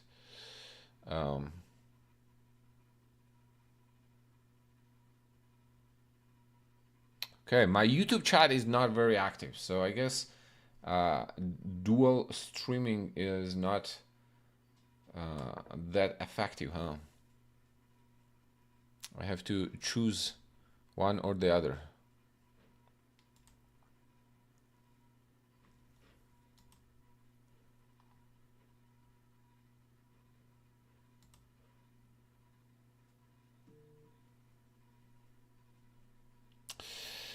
I agree. Jeremy Silman, Femiua.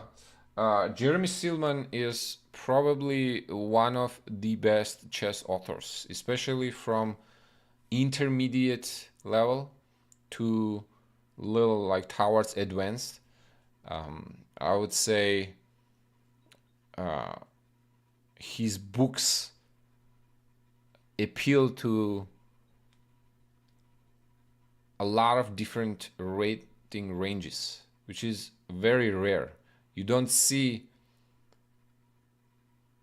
that a lot. You don't see book to be useful for, let's say, 1300 and 1600 the same way, or like 1200 and like 1700 the same way. That's the feat of a really good chess authors that not many are capable of accomplishing. Okay, let's get the bishop out, I guess. Bishop d2.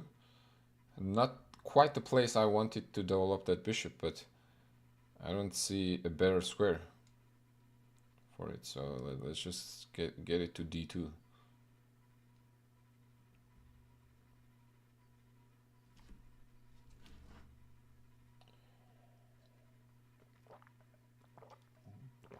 Any tips on reading? What do you mean?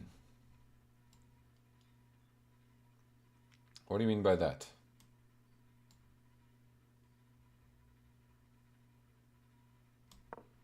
Tips on how to read?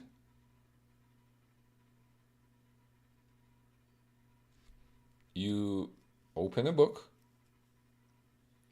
you set up the chessboard next to you, and you make moves on the board while you set up positions.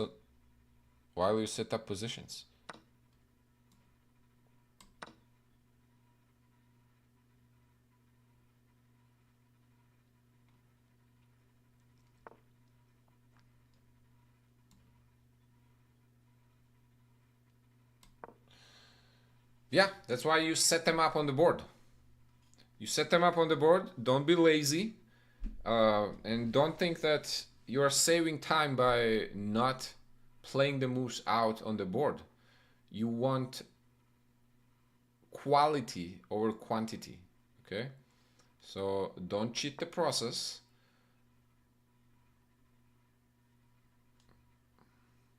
Make moves on the board.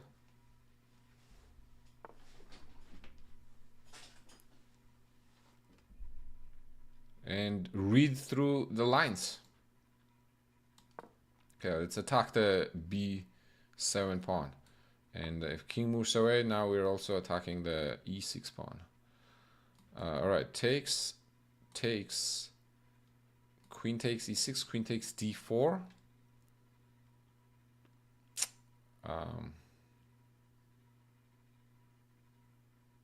I guess I'll go something like this. Bishop a6 check, then let's go bishop b5 or b4.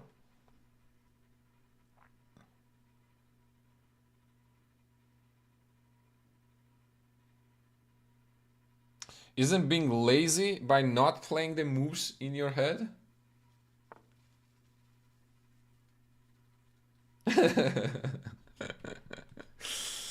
So you're saying basically, isn't it the other way around? Okay, but you have to build up to that point. Like at the start, if you are not able to follow through, then you have to make them on the board.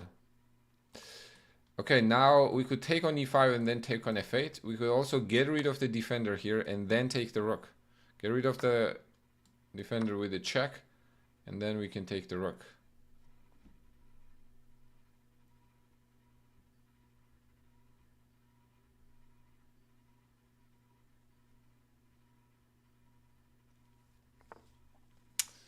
Okay, that is gonna give us the queen.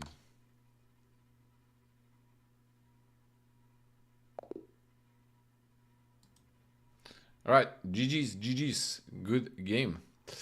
But yeah, I think the major takeaway out of this, my friend,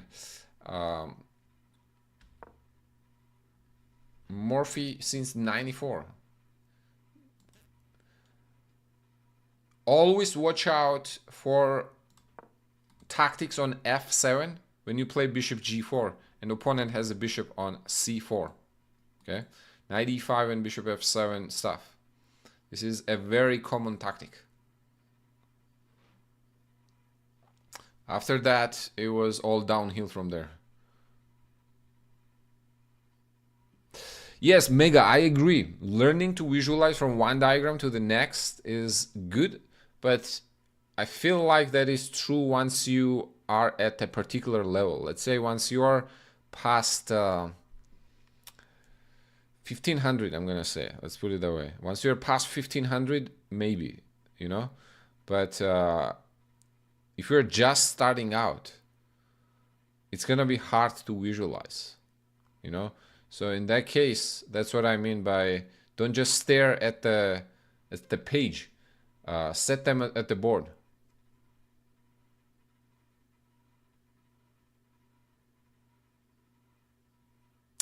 Is it that bad? It is really bad because not only that you lose the pawn, but king loses the right to castle. That means that king is gonna stay in the center for some time now. Okay, and never gonna be able to find a safe shelter. So that's mainly what it is about. Like, plus your pawn structure gets severely damaged, and now this pawn will forever be weak. So it was multiple things at the same time. Okay.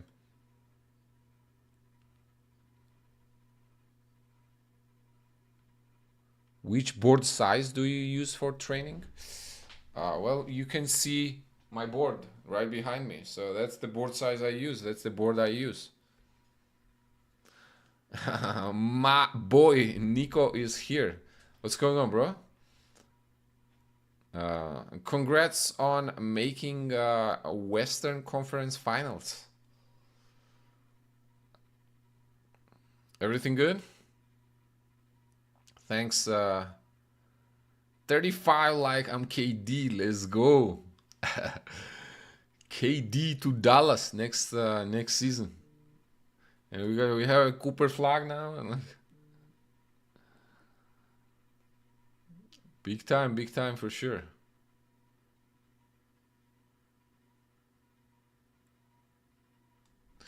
Luigi, of course, my friend.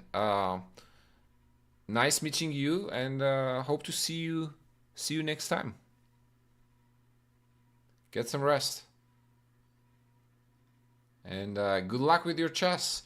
Join my Discord, and if you have like questions about like anything really, you can drop some questions there. Not a very active Discord channel, but still, if you have any questions, you can ask me there.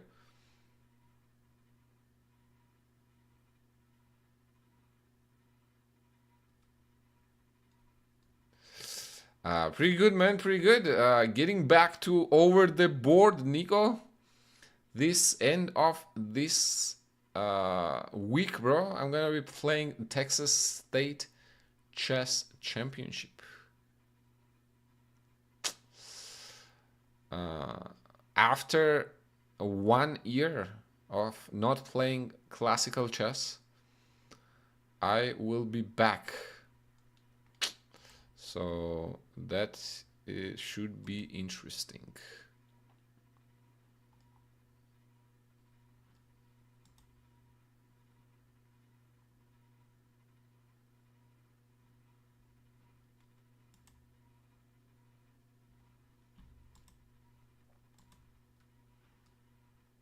I mean, not much of prep, being honest.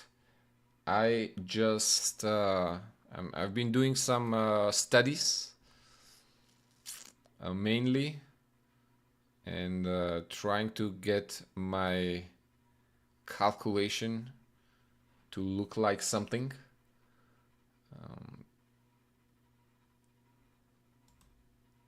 But there's not much of prep going on, I guess. You could say Celeste PH2, Celeste PH2, my man, is 2100. You good, bro? E4. All right, what do we want to do? Let's go C5. Let's go Sicilian.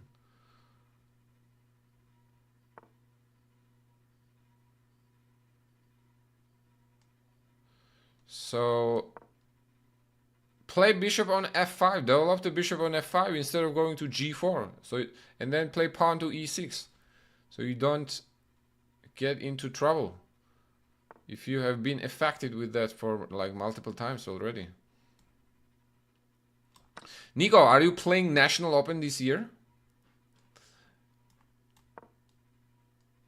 Right, Sicilian. Knight f6. Let's go Najdorf. Should we do Najdorf? Or any preference, guys? Najdorf, Dragon, or Rouser? Or Scheveningen? What do you guys say?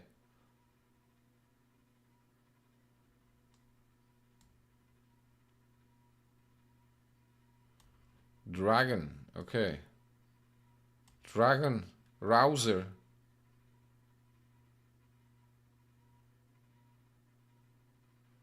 All right, one more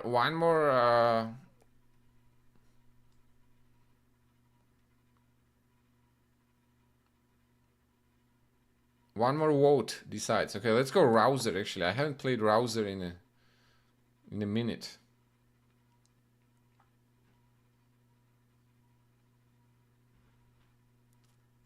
Yeah, I know, bro. I know it's quite costly. I agree.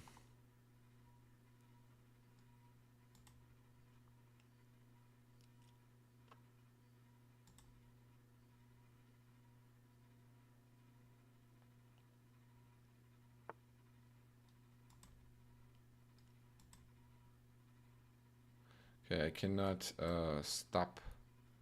I guess I can stop it like this, but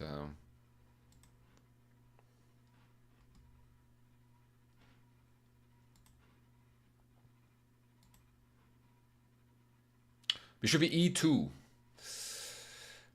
All right, bishop e2. Now, actually, I think we can switch to bishop g5 is the main line in these positions, but normally I would go g6, but bishop g7 and playing the style of dragon. But since we said that we're gonna do this in the style of Rouser, let's go e6.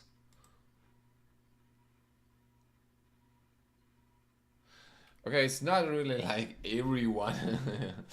It's not like everyone, I would say. Jeffrey Zhong, like Texas players are only Texas players are playing in Texas, and Andy is playing in Sharjah, obviously. So that's pretty much all.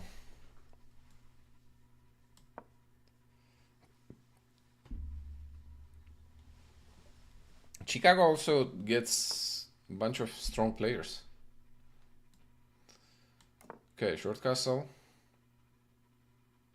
And we are in the classical Sicilian, this old main line. I think that's what they call this. Old main line Sicilian. Okay, a6, queen c7, b5.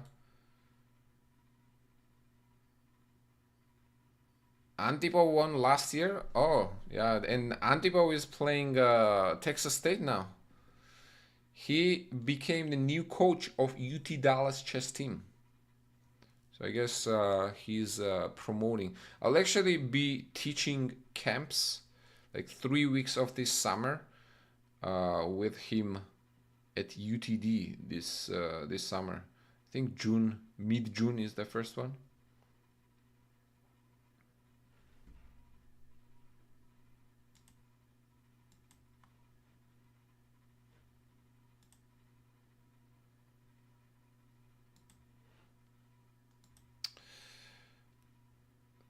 So Black's play is very standard here. Black wants to now develop the queen side, expand on the queen side with something like queen c7, b5, bishop b7, or queen 7, bishop d7, rook c8, or bishop d7, rook c8, and try to expand on the queen side. Now let's see what our opponent chooses to do here. White has few plans. Okay, I do not want to affect his thinking process in case he's listening to us right now. So let's just play. But after the game, I'll talk about what are some of the typical plans for white in these positions. Okay, f5 is one of them, trying to undermine our center. Now, I believe we go e5. Is that so? We could also try go knight e5, since if after takes we can take back with the pawn. That would also make sense, I believe.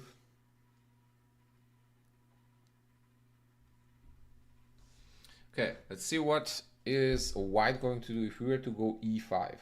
Now, Knight takes c6, bishop takes c6. Should be pretty good for us. But the move that I probably would not like here is moving the knight away, like knight f3. Then what? Oh, but knight f3, actually I can go knight g4 and try to win this bishop. What do we think about that? So you can go knight b3 then? Okay, I think I'm convinced to play e5.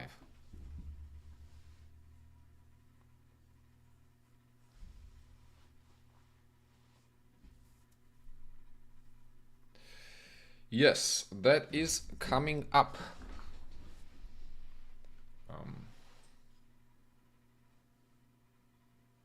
Nico, so no tournament planned for the summer? Okay, he moved knight to b3. Let's bring the rook to d8, I guess. Does he want to do something like that? We have a little trick there prepared if that's going to be the case. Let's see. Do we have that?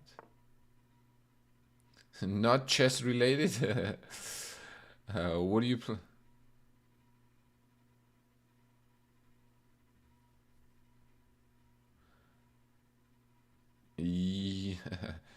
Yo, Pokemon, bro, is it really that? So you're really involved, huh, in the Pokemon world? A5. Meanwhile, I allowed a5 here. I should have played knight a5 myself, actually, because now this bishop is gonna park on b6 and be very annoying.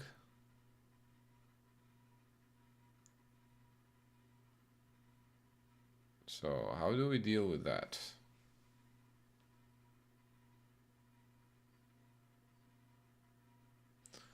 Pokemon tournament? Really? Wow.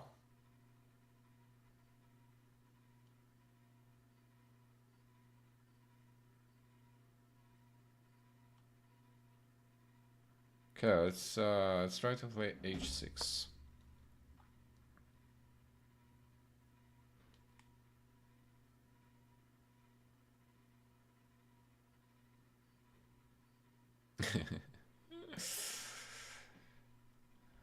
Okay, bishop goes to b6. I'm assuming we can slide on e8.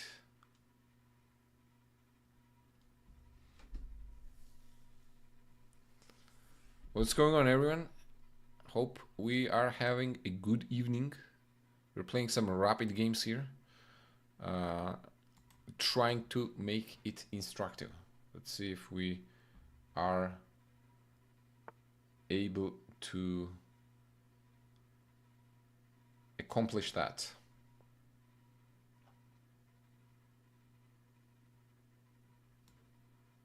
Active moves, my man. What's going on? How are you?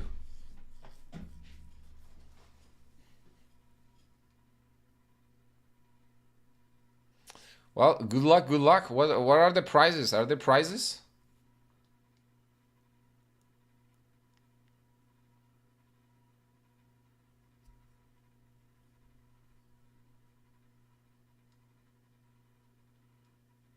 Meanwhile, this opening has gone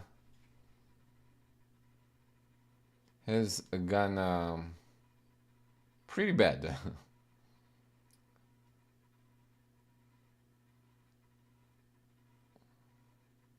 To say it mildly.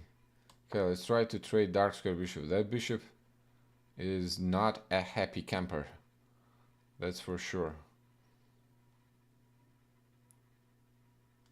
Just woke up. Active moves. Where are you located, bro?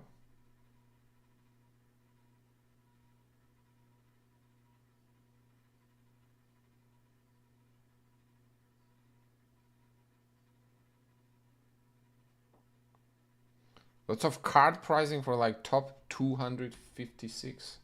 That's a lot of.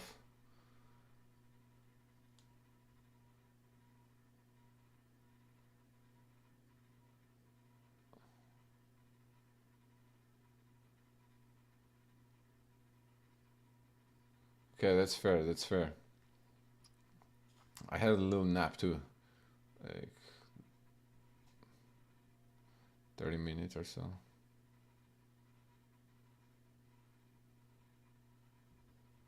Oh, there we go. There we go. We're getting serious.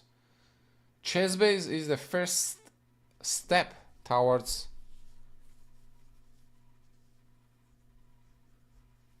Oh, that's David. Hey, David. Okay, okay. I see. I see. Yes, yes, yes, yes, yes. I do remember David. Um, David, yeah.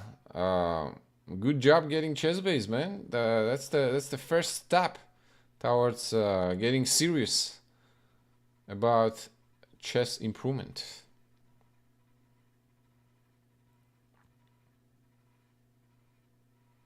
Yeah, you can do a lot of fun stuff with analysis and so on. All things related to chess.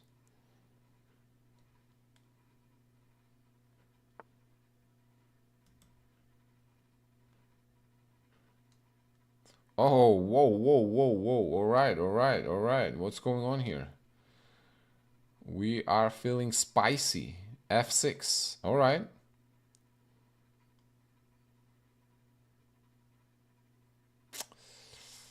How do we handle F6? Do we take it with the bishop or do we take it with the knight? Knight F6.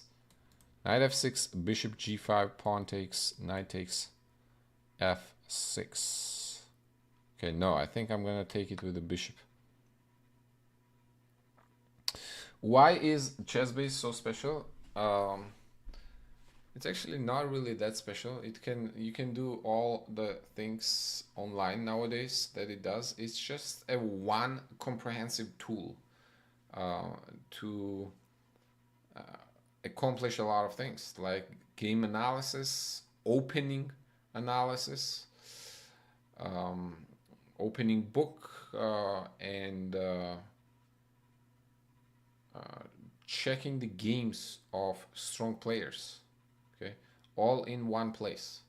Now, you can do all those things on chess.com as well. It's just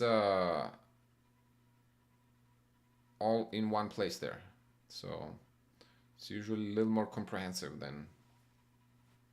than online tools. Okay, but nothing you cannot do on chessbase on chess.com. Okay, meanwhile, what is going on here? The pawn was sacrificed on f6. I'm assuming that they want to sacrifice something. Exactly. Bishop takes h6. Now we can accept that sacrifice. If queen takes h6, then bishop goes to g7. That would be 1. If we do not take there, other option would be bishop going to g5, which I think I like a little more, because if we take on h6, knight takes f6, knight takes f6, queen takes h6, we could move back to h7, but a rook goes to f3, I believe. Right, knight takes, hold on, pawn takes there, knight takes f6, knight takes f6, queen takes h6, knight h7, rook f3, rook g3 is a threat. We can go king h8 though. Rook doesn't have h3 square because there's a bishop there. So I think we have it covered there. However, I like this move a little more, to not even give any counterplay.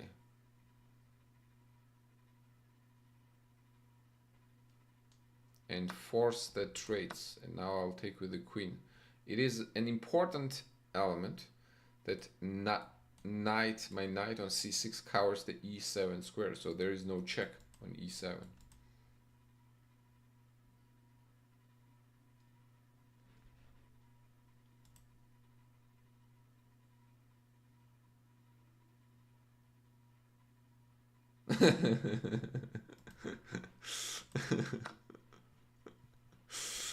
um, Tim, that's a good question. Is Zurability something I can get at the store, or are you born with it?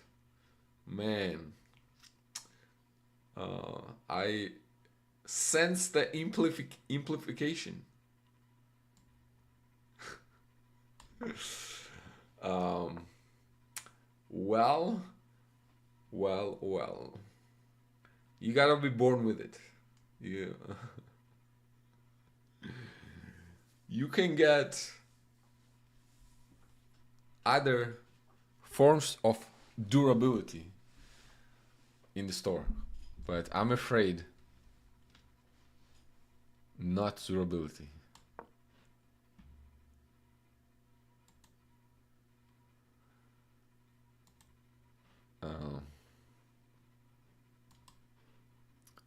It's one of a kind.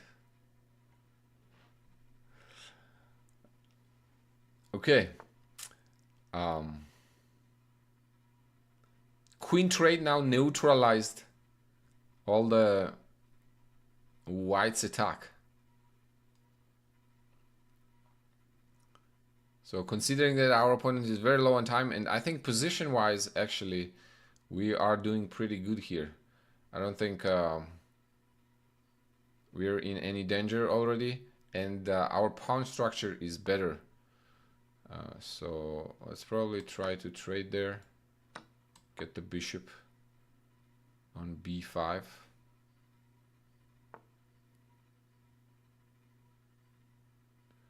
David was asking if g takes h6, were you thinking queen takes h6? I was thinking knight f6 first. Okay, so maybe knight f4 here. That's what I was thinking. We can go knight f4, attack the d3 pawn, and then try to push d5 maybe. But I just noticed that this is hanging on e5, so probably let's defend the e5 pawn first. And then we can go d5. d5 immediately now takes there, we take there, takes on c4, so I don't think it works. So we should probably retreat back to e6. Well, my man, you thought a little too much. You thought a little too much.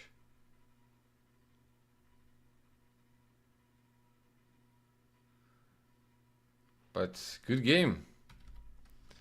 Good game, good game. You had me in trouble here. You just spent a little too much time. I think like somewhere around here actually. Let's take a look together actually. So e5 is a bad move. E5 is a really bad move. I think I should try to play knight e5. I thought of this, but I don't know why did I not go with it.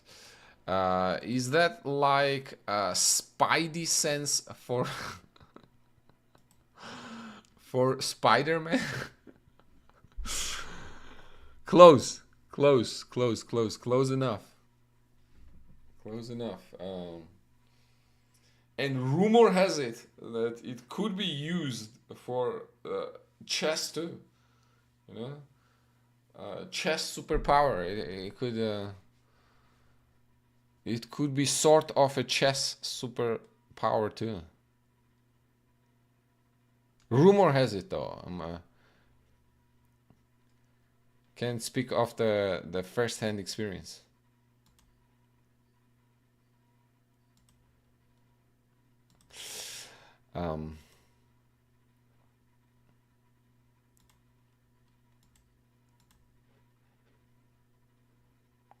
Let me see. What was the other question here? So yeah, I have to go knight e5.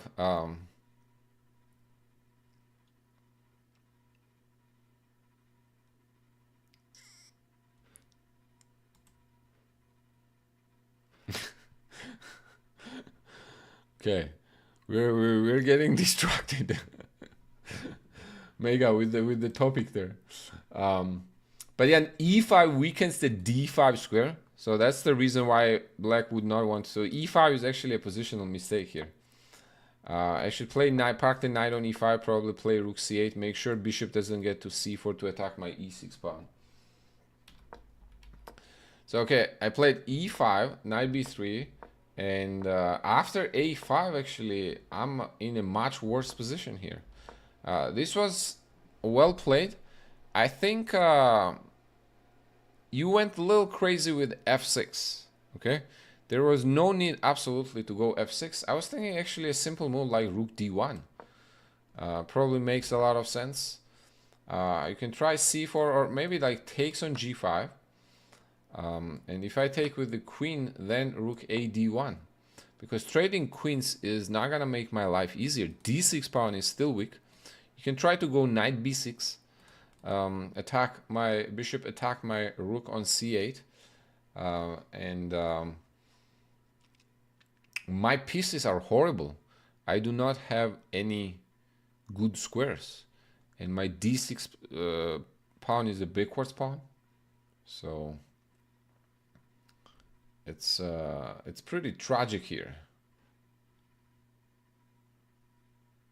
So f6, I think this is the matter of forcing the matters. Okay, when we don't know what to do and we feel the need that we have to force the matters. That usually doesn't lead to a lot of good. Okay, so simple chess. Okay, you gotta keep the game going. Now, David is asking, what was I thinking after bishop h6? The f6, g takes h6, knight f6, and knight h7, right? Yes.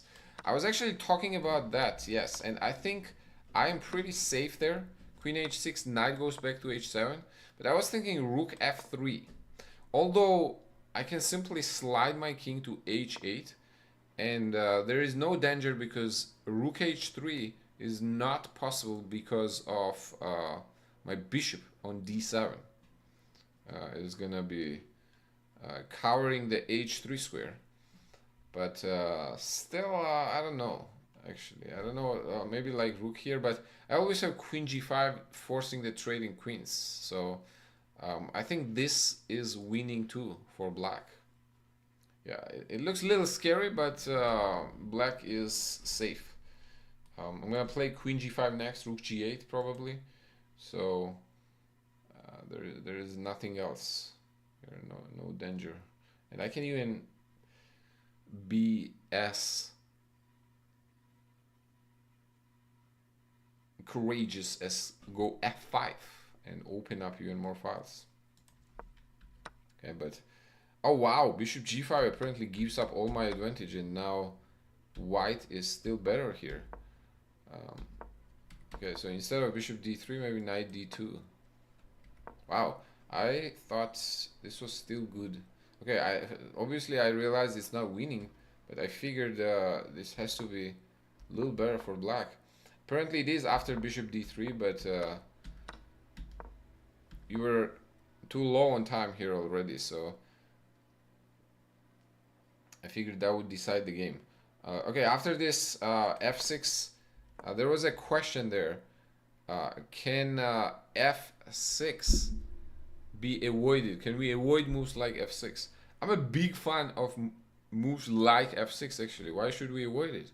I think it establishes the solid structure, and in case we need to go for active moves like d5, we have e5 pawn covered. So why not? Why not play like f6? Or are you talking about like earlier on f6, like from white side? David, thank you very much for the sub. I very much appreciate it.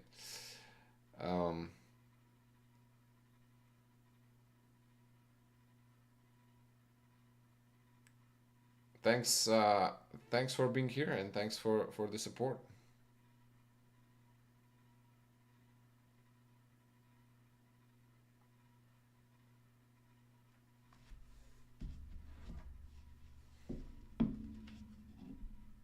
You guys keep me going.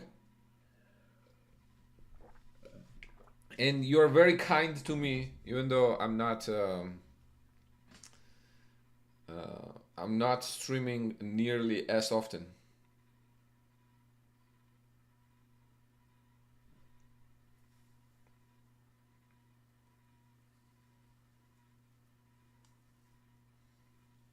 My pleasure, my pleasure. Yeah, f6 by white.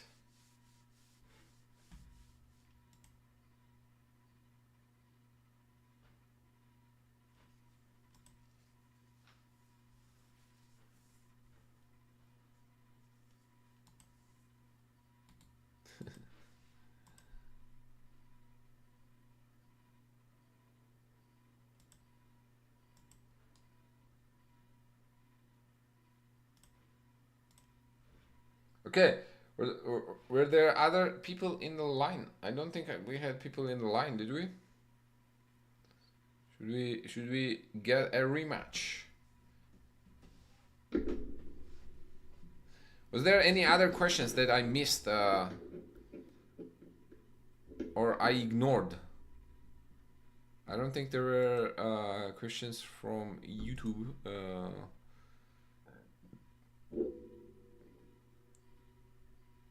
Yeah, let's ice.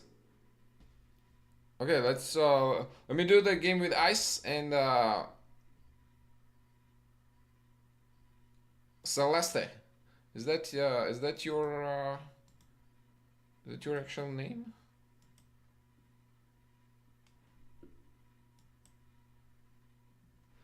You gotta challenge me, bro. There you go. Or your English name is Celeste?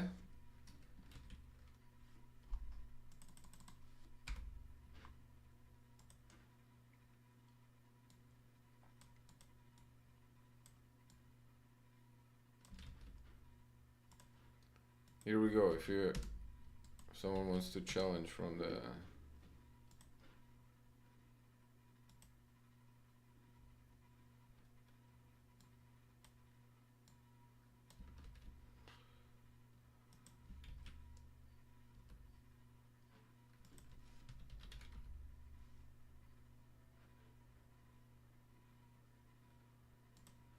I know celestial is means heavenly, right? I think. Is that what it is? Heavenly or out of this worldly? Is that what this celestial? I think that's what it means, right?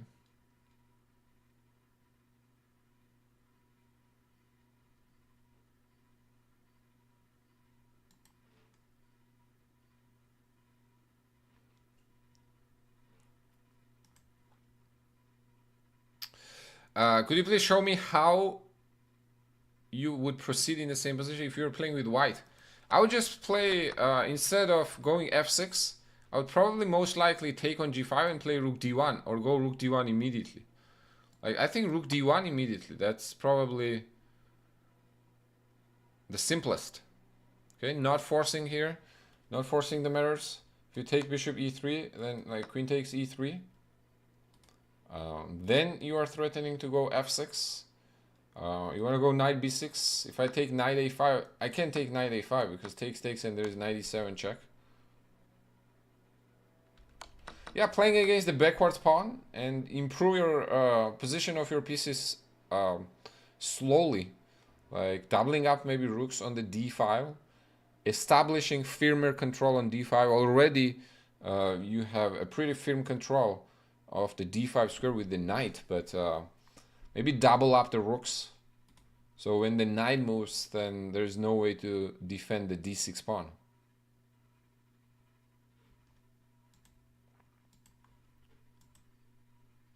You know?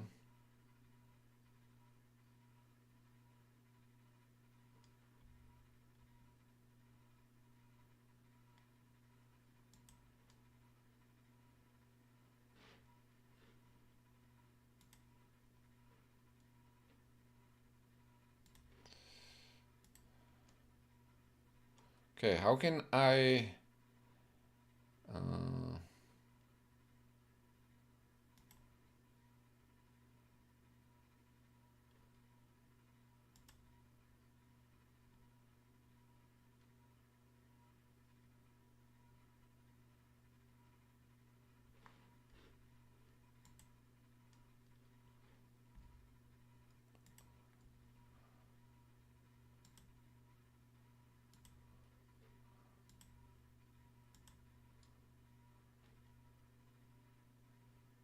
I wanna stop.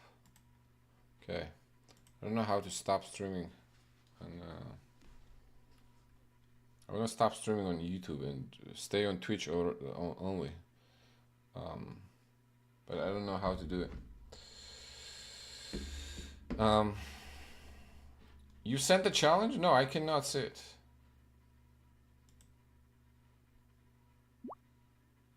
Oh, that's you. That's you. Okay, okay. Yes, I do see it now. Yeah. No, you played pretty well against Sicilian. Sicilian Rouser. It was very solid. Okay, let's try another Sicilian. Let's see how Ice plays. Let me add you in friends. Oh, I can't add you unless we're already friends. Okay, C3.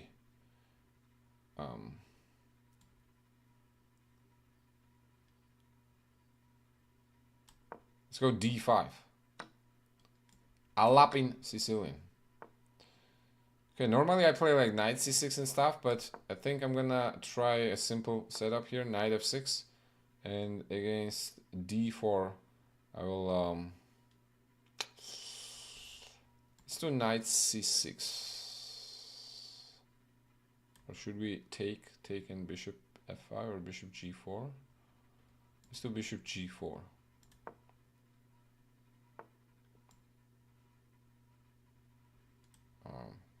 Maybe it takes now.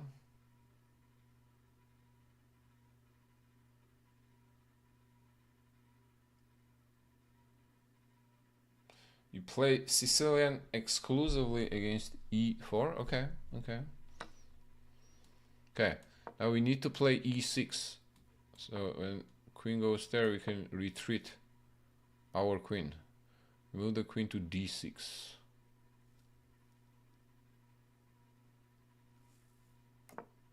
Short castle, we go knight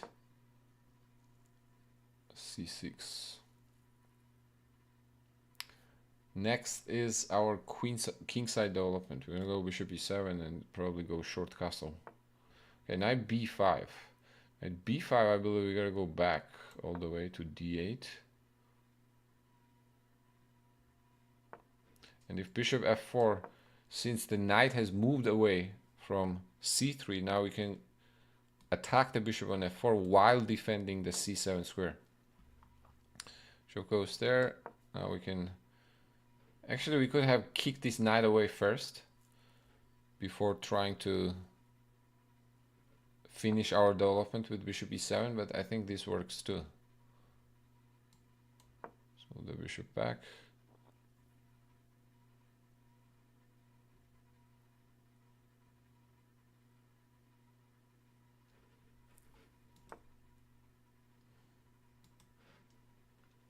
a3. Now is time to castle.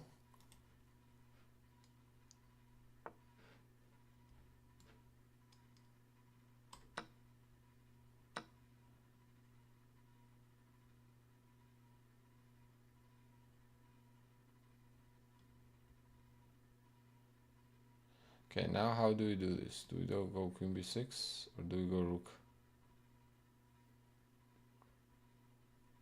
We go a6. I don't want to correct their pawn structure with knight e5, but you may have to, because if you go rook c8, knight takes c6, rook takes c6, there's knight a7, and we drop the pawn. I don't want to give up that pawn.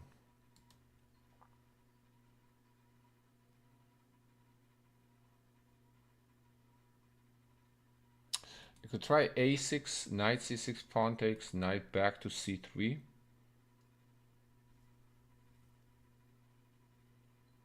Knight takes c3, pawn takes c3, and c5. What do we think about that? I think I like that. Tal, what's going on? Knight c3 immediately. Okay, now that's a blunder because now you're gonna give me the pawn on d4. I think you should have taken on c6 first to trade the knight off and then move the knight.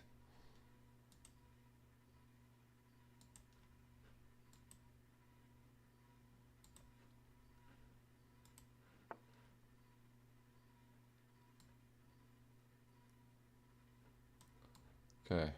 Do we move the knight, or do we take there first and then move the knight? I think we take here first, and then I'll move the knight to f5 to attack the g3. Alv, what's going on? Looks like a fellow streamer here. Welcome, welcome, my friend. Do you also stream chess, or what do you stream?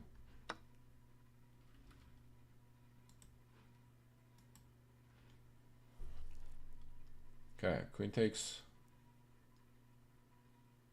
b7. I thought we can take... Oh man, when we take them, there's knight c6. I forgot about that move. Ooh.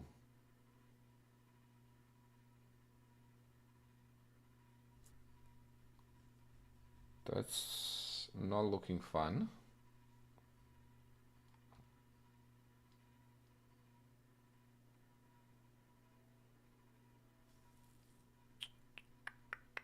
Okay, I guess let's try queen c8, since this guy is defended at the moment.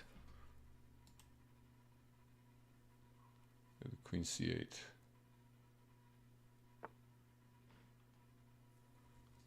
Okay, now we take here. Pawn takes. Uh-oh. Uh-oh. Blunder. Blunder. Blunder alert. Hey, Andrew. Good morning, my friend. Good to see you. Hope you have a beautiful, beautiful Tuesday, my friend. Everything good? How are you? How you been? Haven't seen you in a minute. Nico, I did have knight e2 check there, but I'm still losing the bishop on e7. Right? So after here, if I do knight takes g3, knight c6, knight e2 check, king moves away, and I still have to do something with my queen, and I'm gonna lose the bishop on e7 with a check. Probably it's not a... Oh, after that? Okay, let me win this and I'll take a look.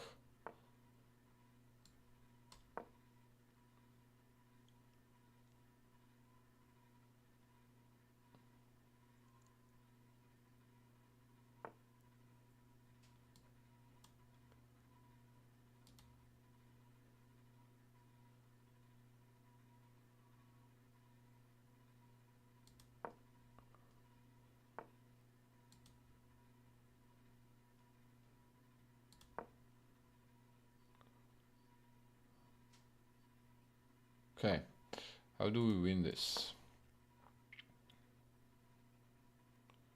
I guess by trading pieces. Okay, some unpleasant threats around my king, which is not to my liking.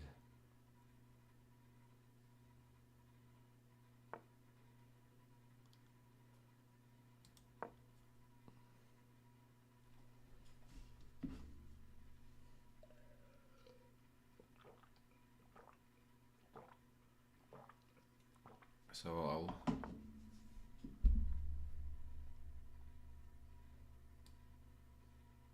Okay, let's go f5.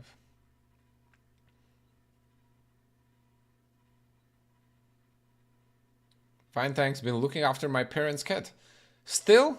I remember you told me that like last month. How long has that been?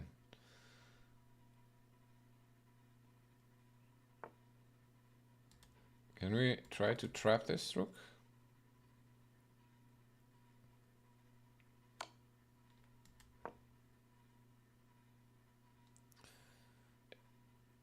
Is that your cat at this point?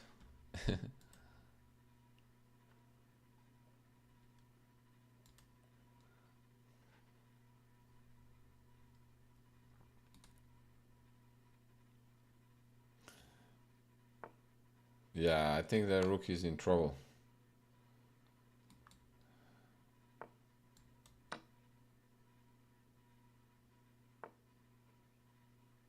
Okay, check.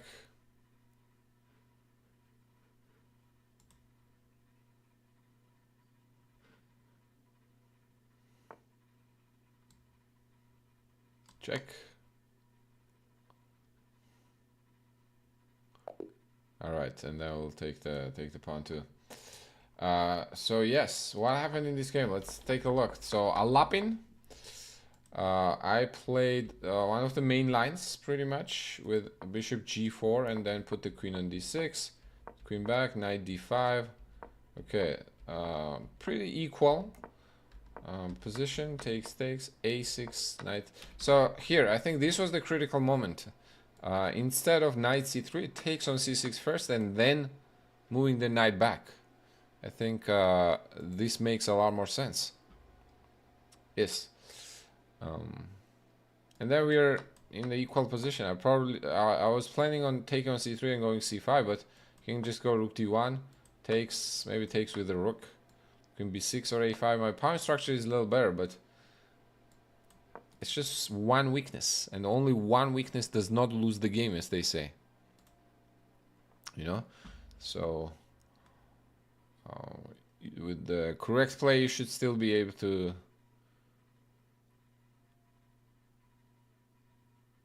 hold and hold your own, basically, like this with bishop e5. Knight c3 now gave me a pawn, and then Nico was asking here.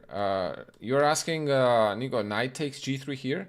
What I was thinking is knight c6 here. When I go knight e2 check, king moves on the side, and now I still have to move the queen away. So I'm still gonna lose the e7. Now I can go queen d3, and it's not that big of a deal. Move it. It's just going to be a trade.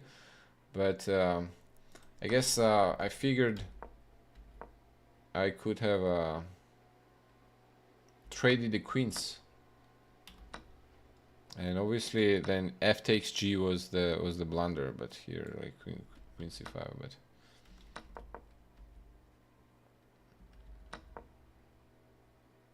is that what you were talking about? Is this the position you were talking about, Nico? You know, like queen c8.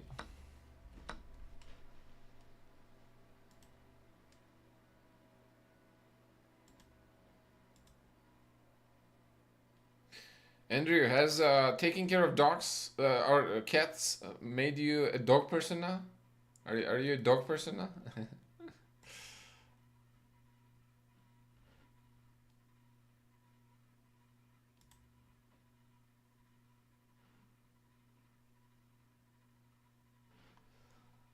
So that would just be a trade.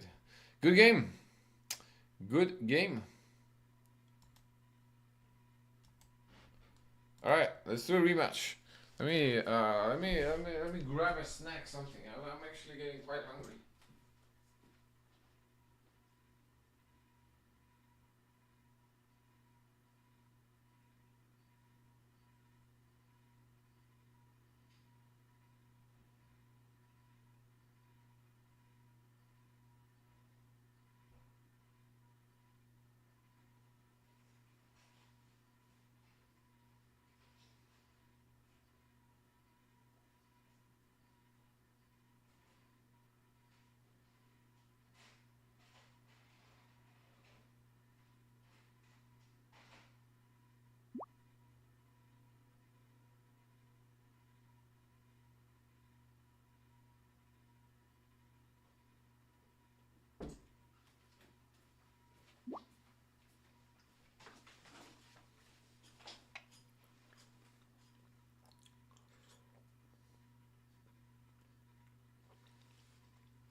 Hey, what's going on? U3, D3, Rook E3.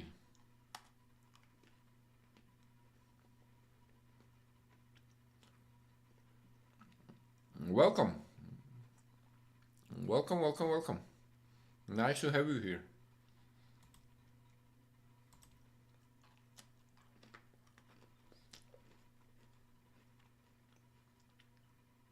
All right, Nico.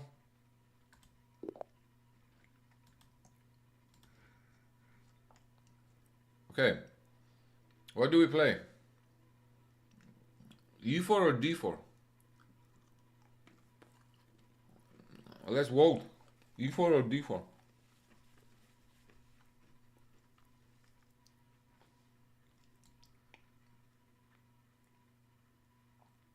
Okay, let's go E4. No one voted, so... Okay, let's see which Sicilian you play. Oh, Dragon! Welcome to the club, my man. All right. Yes, I am 100% Georgian. Bishop G7. Let's go with the main line, F3. Where are you from?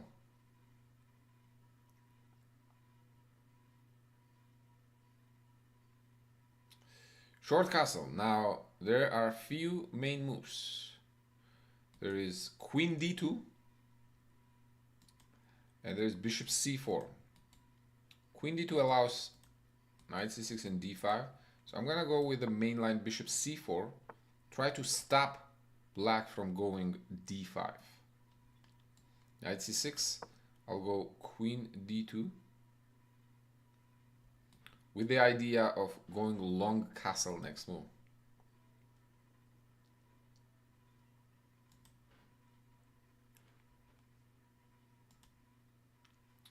You're from Sri Lanka. All right, all right. Very nice to meet you.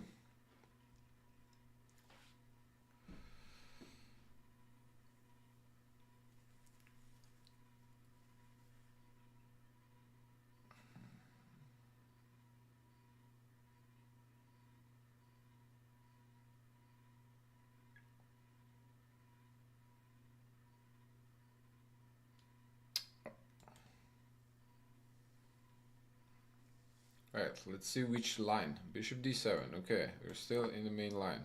So long castle. Rook C8. Now we have to move this bishop away because black has the threat of taking on D4. Queen D4. Well, knight D4. If bishop D4, there's rook C4. If I take with the queen, there is knight G4 trick. Bishop's gonna be attacking my queen on D4, and then knight from G4 is gonna be attacking my knight on E3. And then the rook is still gonna be attacking the bishop on C4, so I'm gonna lose the material. So white has to move the bishop away to B3.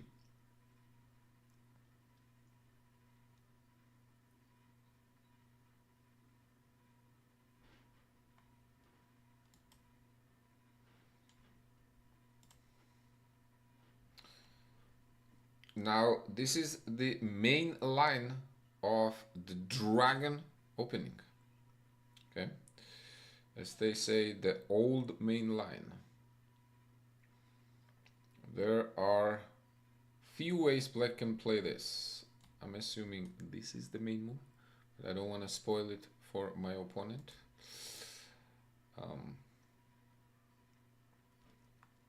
This is the other move. And then knight takes here is one more move with the idea of going B5. Rook E8. All right.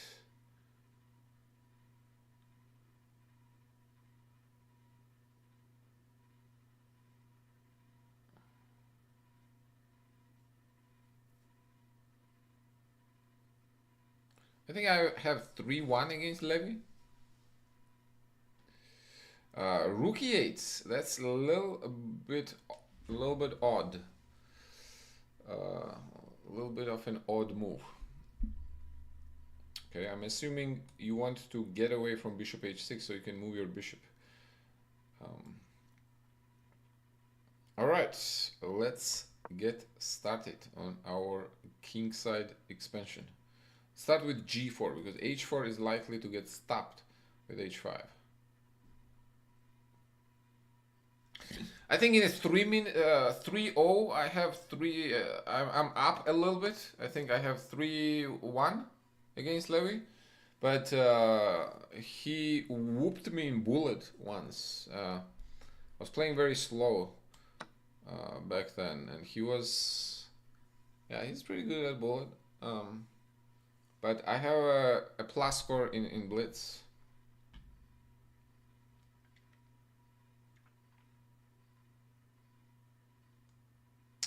I don't know what the result would be of 100 games, but I like my chances. Let's put it that way. All right, B5.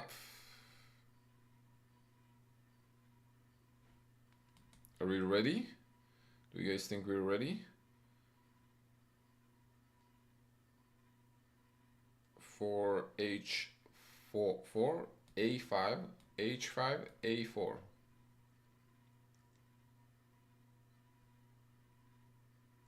Takes,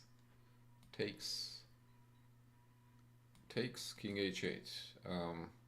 Black might be on time here, actually. So we may have to make adjustments. Let's start with H4.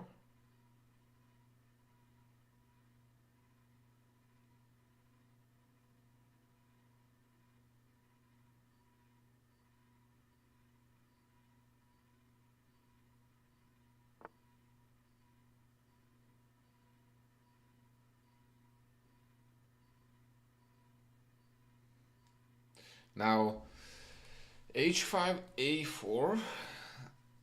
Nah, what about knight D5? Let me try knight D5. We also try G5, knight 8, G5, knight H5, bishop G7, knight G7.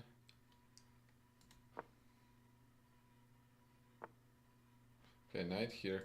Now I think we can take on F6.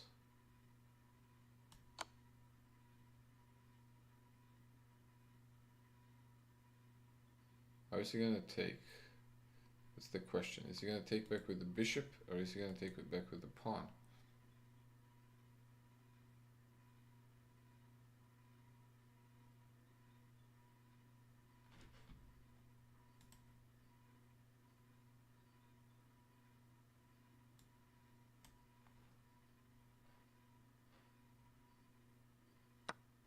Okay.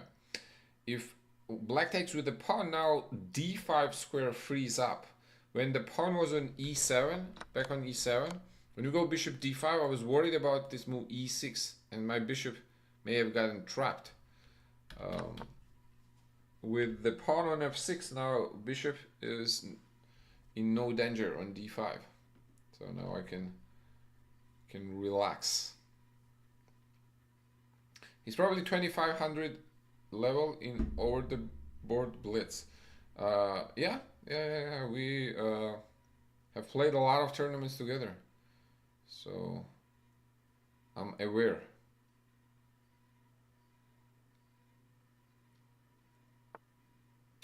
All right, B4. Can we just take that? What if you take that pawn? B8. All right, I'll take that one too. I think my bishops are very strong right now, so I'm not really worried about my king safety, because these bishops are defending everything.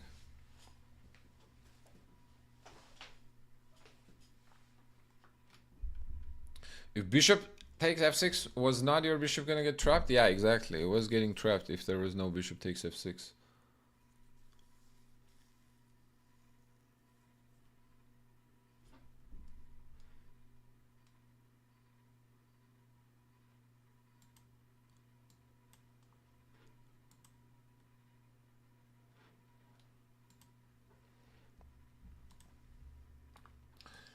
Now, the good thing about bishops, it's the two-way piece, back and forward. So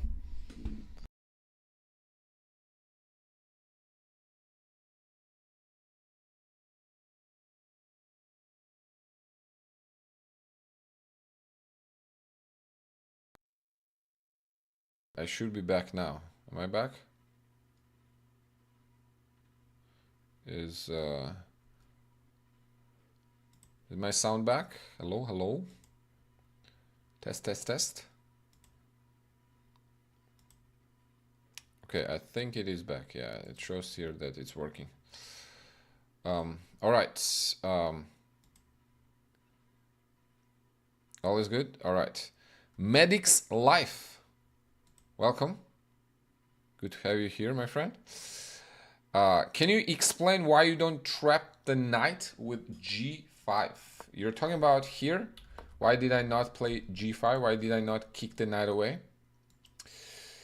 That is a good question. Thank you for asking.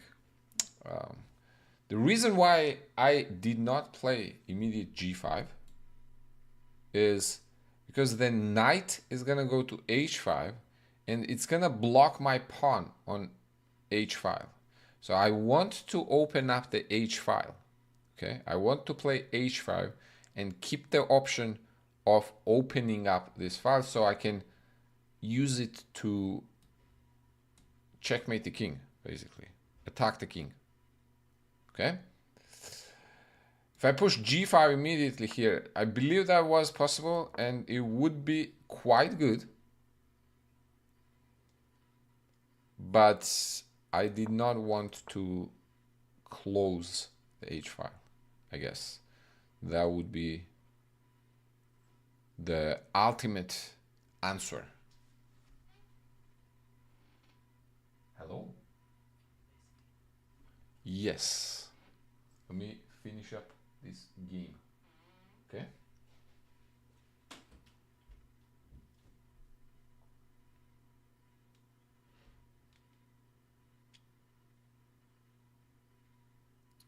Although that would have its benefits too. Like g5, if knight moved away, let's say bishop takes g7, king takes g7, or knight takes g7 there.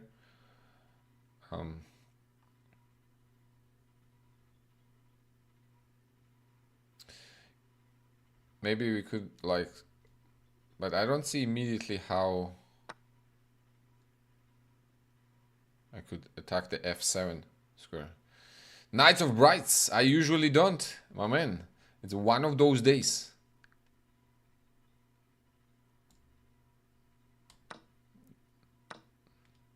You good? How are you?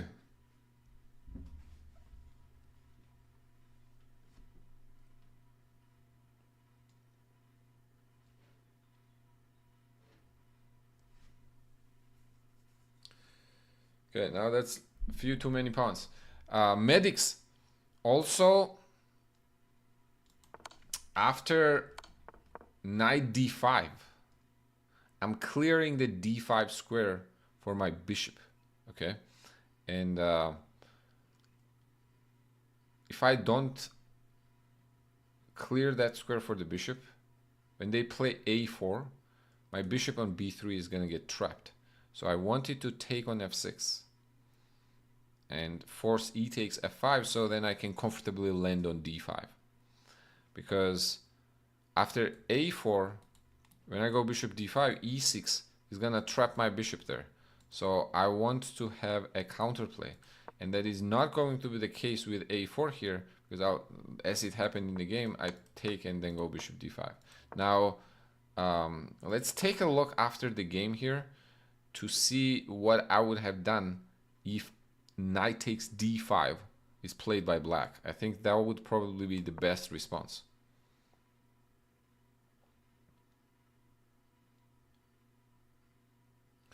Late night gym sesh, you're pretty diligent with that.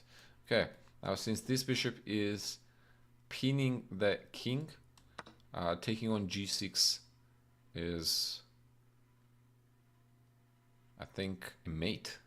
Because if pawn takes back, there is rook h8. If not, we take on h7. And it's going to be a mate.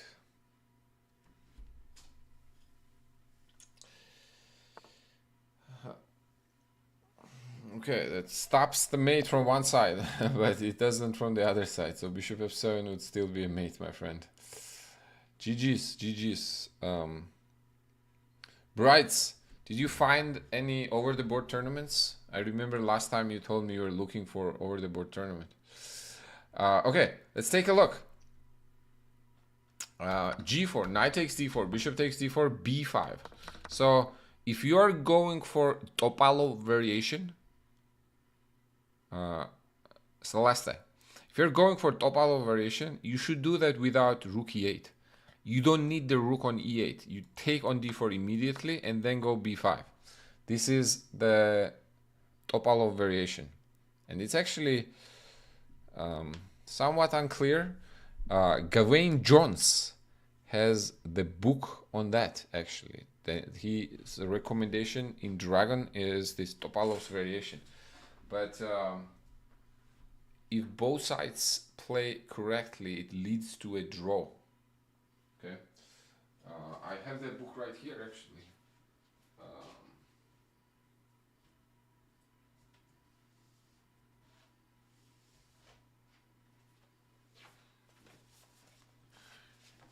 Here you go.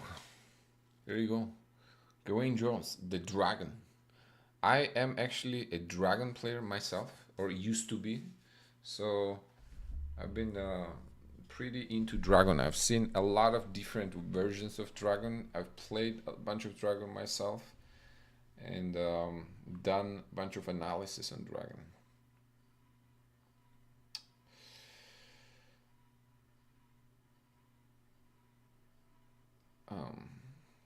But yeah, knight takes d4, bishop takes d4, and then b5.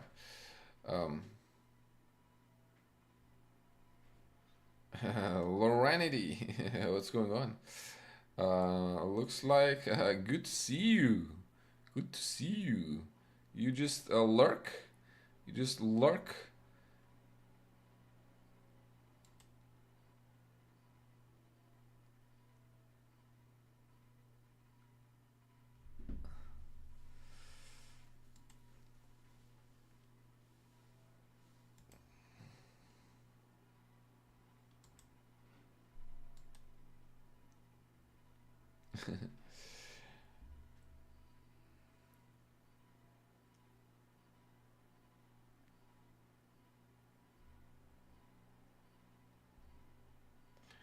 You are.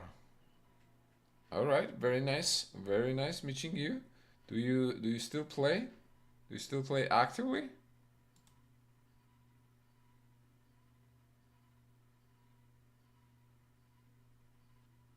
Or do you teach? Do you work in the chess field?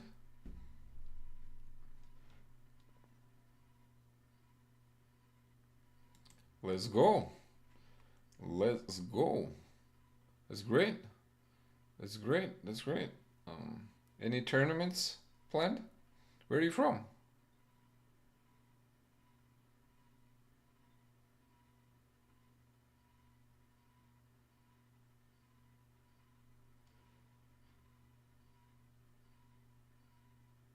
C, work as a category CIA? CIA. You mean like international arbiter? Is that what C, or CIA for the government? Oh, I see. I see. That's cool. That's cool. I'm assuming Lauren is the name. Then, oh wow, you play.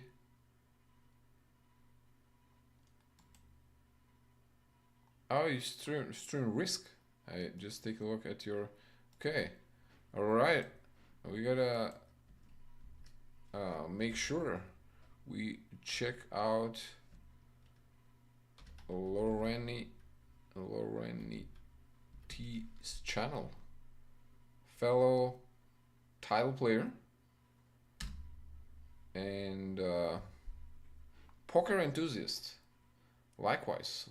I guess. Oh, no way. No way. World champion in Risk. Oh, pleasure meeting you. I saw the. I've played it a few times, and the game seems a lot of fun. I can tell you that much. But that's very impressive.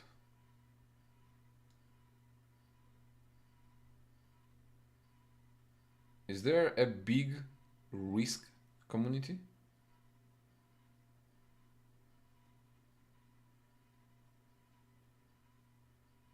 How popular is the game, actually?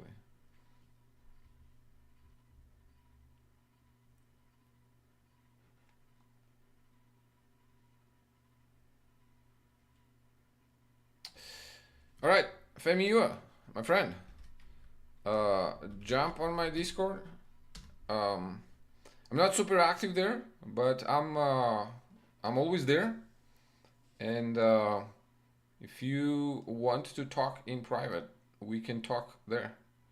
Um, it's I'm the admin there, so I monitor messages and people who come in basically. But nice game. I think the Rookie 8, we got a little distracted here, but Rookie 8 was an extra move. Instead of Rookie 8, you want to go either knight e5, or if you're going for the Topalov line, then you gotta take on d4 and go b5. Okay? That's the way to go basically about this. And you were mentioning that after takes knight d5 was a blunder? Really? a4 takes? Oh, you gotta take with the bishop. Wait, what if I take back with the bishop? Oh man, I forgot totally. So now if I take with the bishop, you take on b3, huh? Oh wow, and I'm lost. Here, you go b4.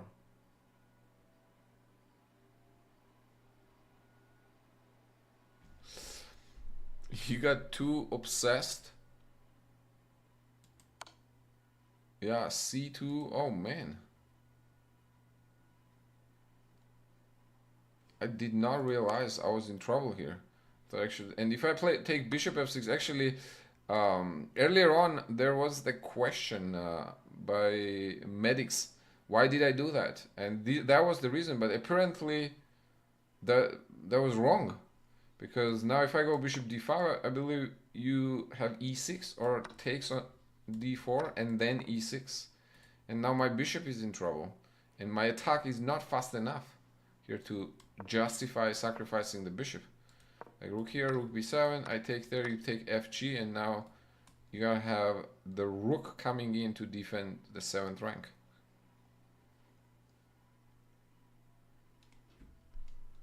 Yeah, just like that.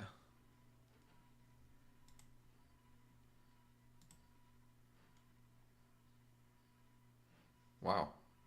So this is not nearly as good as I thought. Apparently knight d5 is a mistake. What should I do instead? I should have gone a4.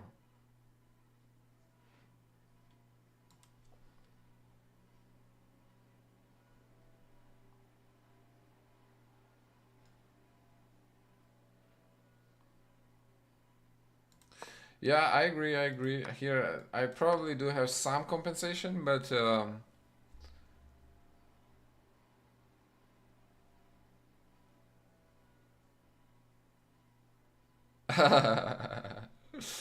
yeah, during the game, actually, when you're playing the game, it's probably a better idea to mute the stream. I think you'll play better if you mute the stream.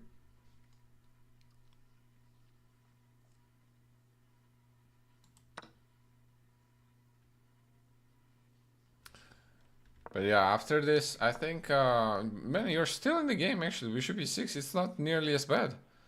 It's only like 0.8. 0.8 is nothing, you know, for dragon. It's not bad at all. You're still very much in the game here. If I take, you take with the f, e. If I play h5, you can try take. Okay, h6 is a little crazy, but queen c7 maybe. And you are alive. Queen c4, b4 ideas, b3. I mean, this bishop is a set piece, but game keeps going. You know, if that bishop could talk, she or he would not be happy. Is bishop a she or a he? I've read a book that says that bishops are a she, and knights are. Okay, I don't want to get I don't want to get into like pronounce, but bishops are she and her, and knight pronouns are he and him, or he and his. Guess my over the board elo from these games.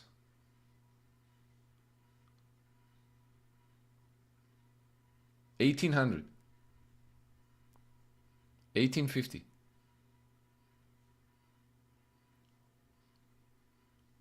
Like between 1850 to 1950, something like that.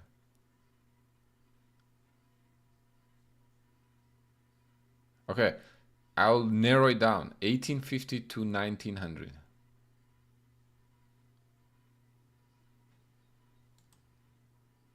What is it?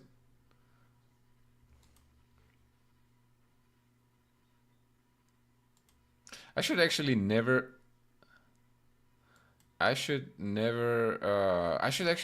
never done the guess the elo thing.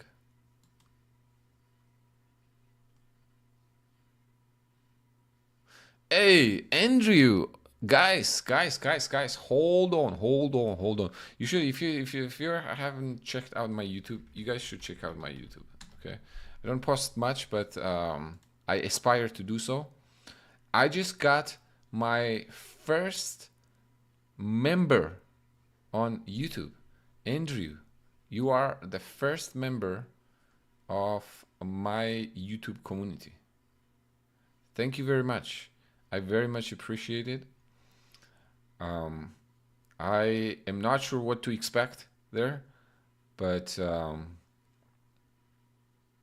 definitely motivates me to be more active on YouTube.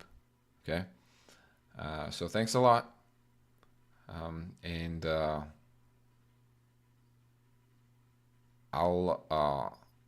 this gives me motivation to do more for my community. And as you see there, it's called the Legion community. Okay, so my other guys, if you haven't checked it out, you should check out and subscribe to my YouTube. Okay, for more chess content.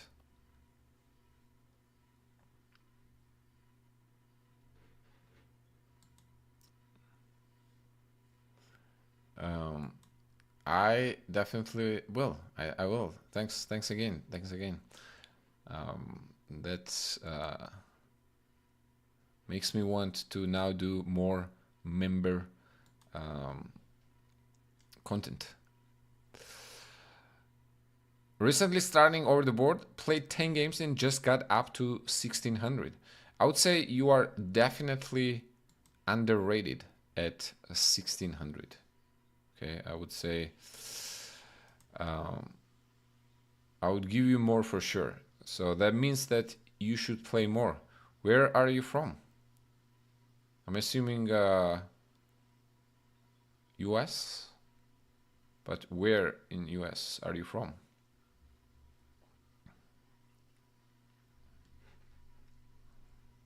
Hey, okay. I was not sure to. Oh, you live in England, near London. Okay, my first member of the YouTube community, Andrew, is also from England. That's cool, man. That means that you gotta play more over this summer. So, and sprint to 1800 first, and then 2000 and beyond.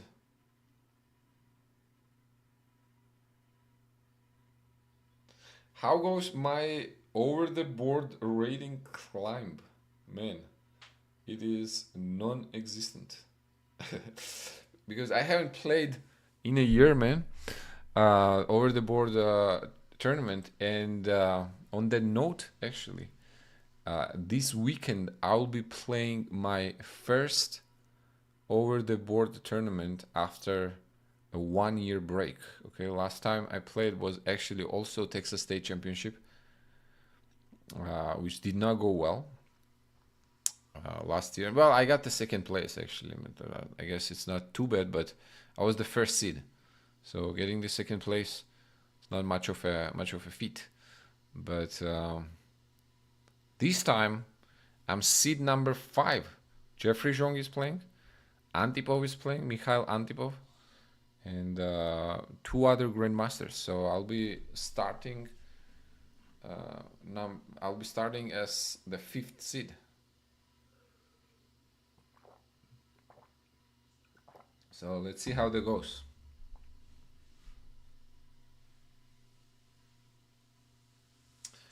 Yeah. Yes. That's kind of what motivated me to actually stream. And earlier on, I was playing rapid games, so this I was hoping to use this as a little bit of a practice for this weekend.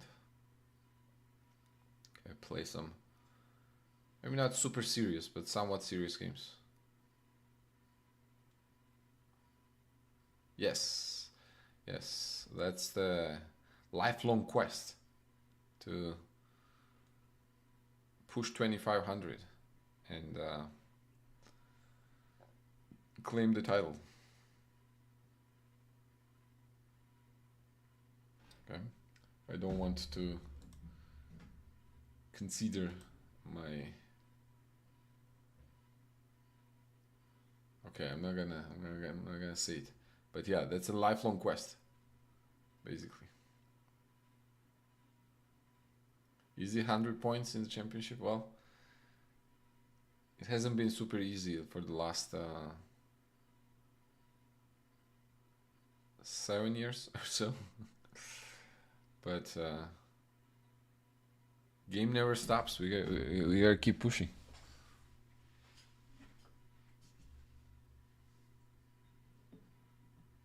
Let me grab water real quick. I'll be right back.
Okay.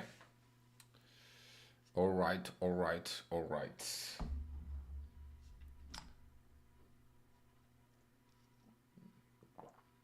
Man, I did not realize how late it is already.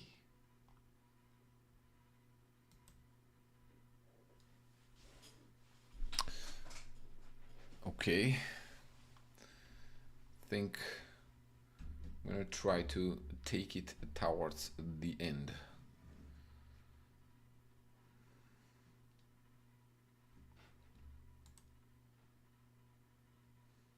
Nico, let's go one game, bro. It's been a minute.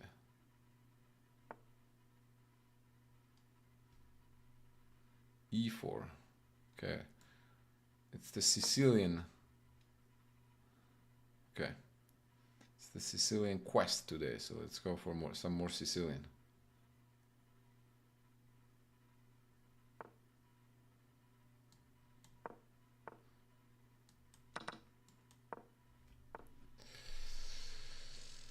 Which line? Which line? Which line, guys? Okay, I'll play Dragon. Dragon 2. Celeste. If you're playing Dragon, I'll play Dragon 2. What comprehensive Sicilian book would you recommend that contains the main Sicilian main lines?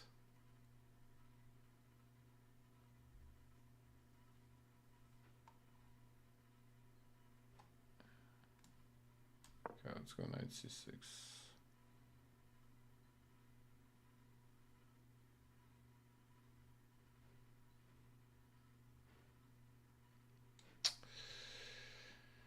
That's a good question. Sicilian book that contains the main Sicilian main lines. With white? Is that with white or with black?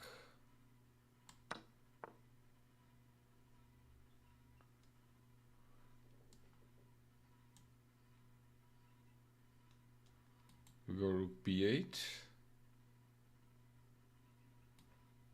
Queen b3. Or queen b6, I mean.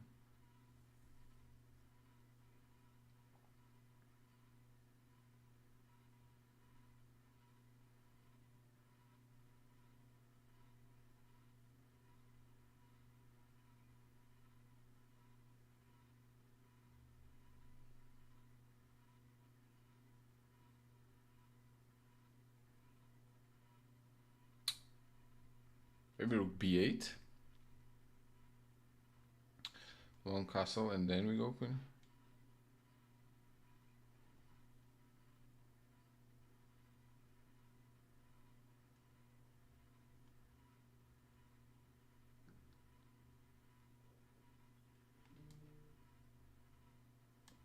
So queen b6, knight a4.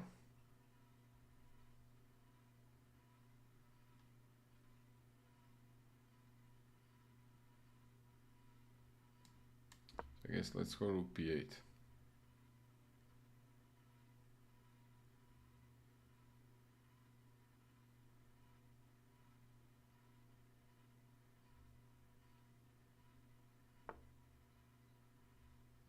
Wow, they're giving us this pawn as a bite or bait, not bite, and they want to go bishop b3.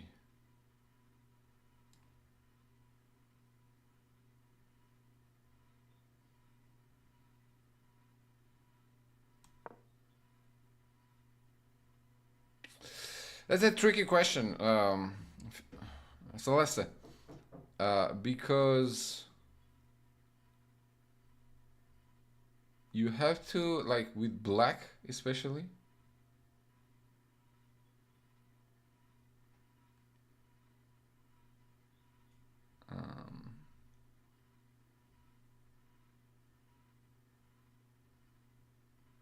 I'm trying to think actually. I'm trying to think what would be the answer to that question.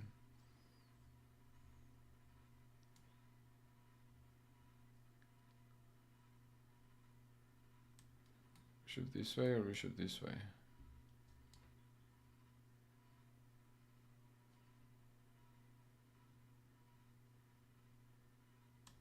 probably this way. Let's go to e6. So with black usually books recommend a specific line, right? So then the book would be on that line. If it's a dragon, if they recommend dragon, it would be a dragon book. If they recommend a Najdorf, it would be a Najdorf book. If they recommend Rouser, it would be a Rouser book, you know? So open Sicilian is with white. With black, there has to be a specific line that they recommend. Does that make sense?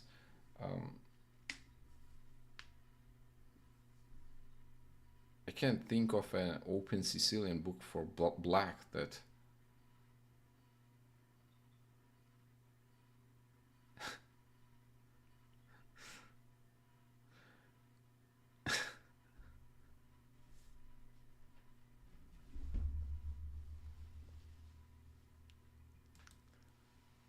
I don't know how would that work. Bishop h6, okay.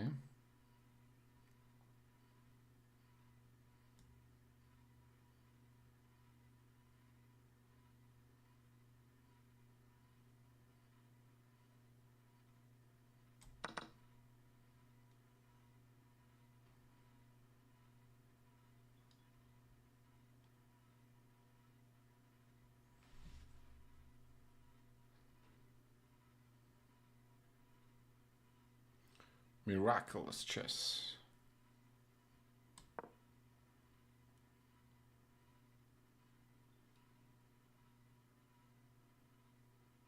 What's going on?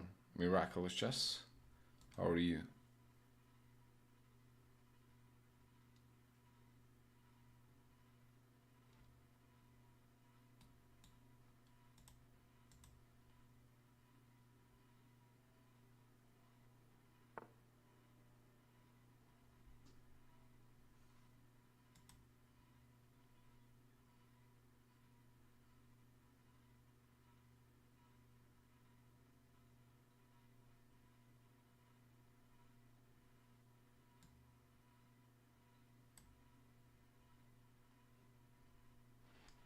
Okay, queen trade it is.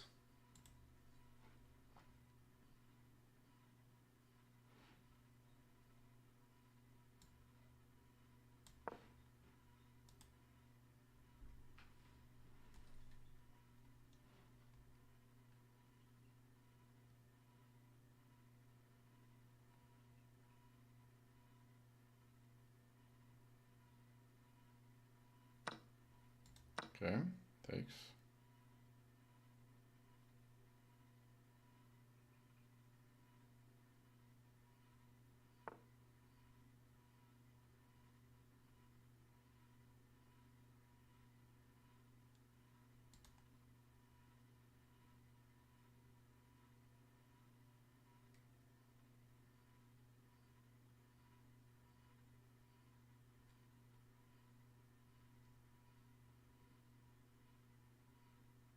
Okay.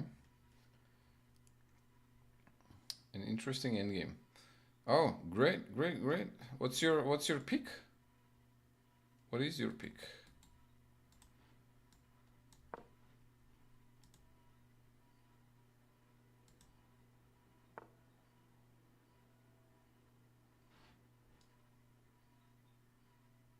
What's up, Loudera? Loudera, okay.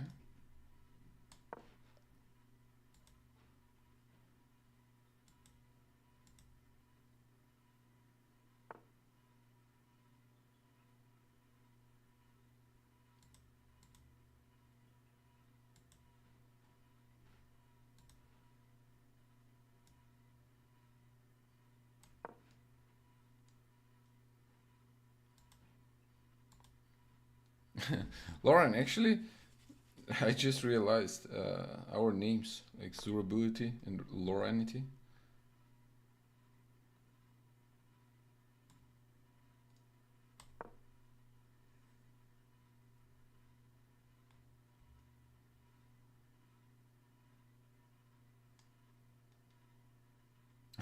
Not sure if you're still out there.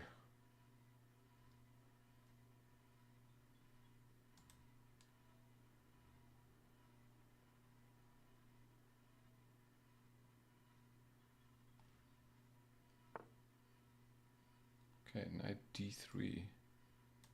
Should we go e5 or c4? Aim for c4. Yeah, I think I'm gonna try to aim for c4. Move the rook to c8.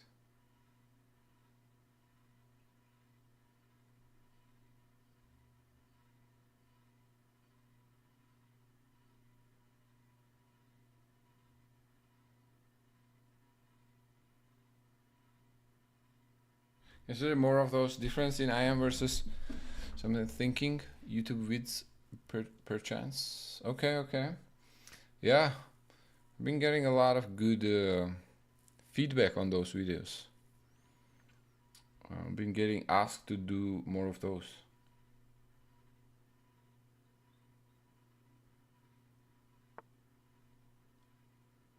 Okay, let's go for c4. I want to weaken the pawn on b3 and then take on c4.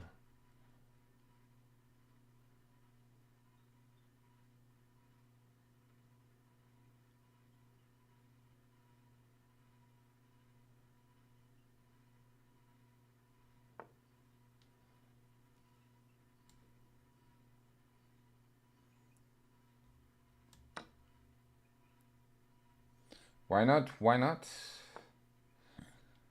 Why not, brights? What kind of soldier does not dream of becoming a general?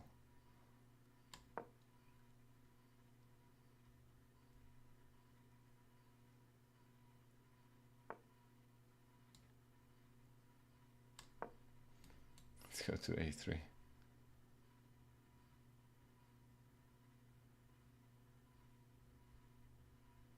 Okay, fair, fair, fair.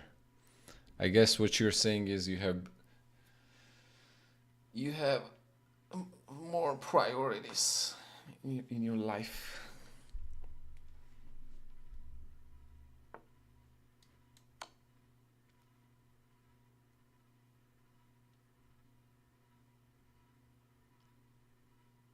Which is fair. Okay, let's kick this knight away, and I think we're gonna trap it.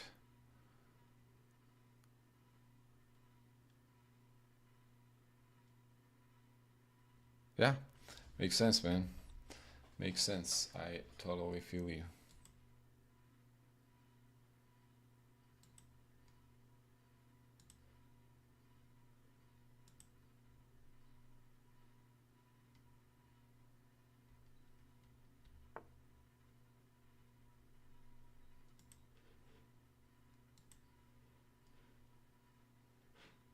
Knight d5. That's a sad day. Okay, now we got pawn's gotta go in.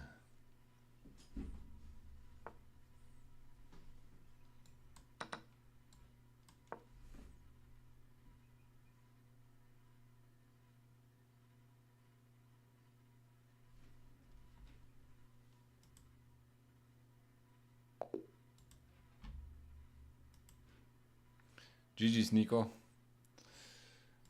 Nico, I think you're doing quite fine here, up to the point.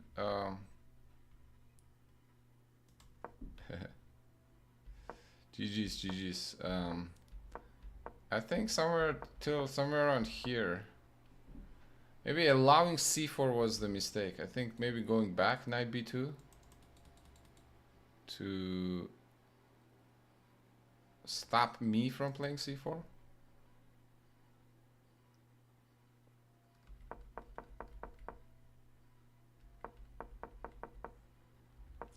Maybe here, actually, not to weaken it in the first place. Maybe start with b3. Just b3, not knight e4. I think knight a4 is step towards the wrong direction there already. Maybe b3 keep the knight on e3. Try to go f4, rook c, rook f1.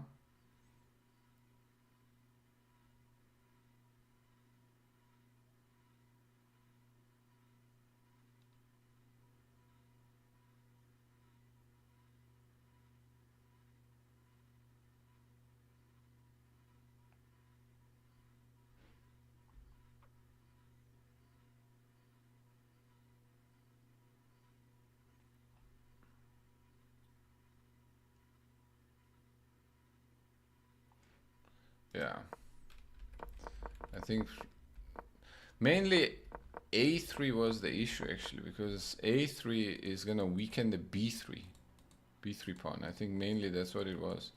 You weaken the b3 pawn, and then when I play c4, your pawn structure is too weak here, and after c4 it's a trouble. So making sure that this b3 is well protected. I think you have this pawn triangle. Pawn triangle is the best pawn formation technically. You know.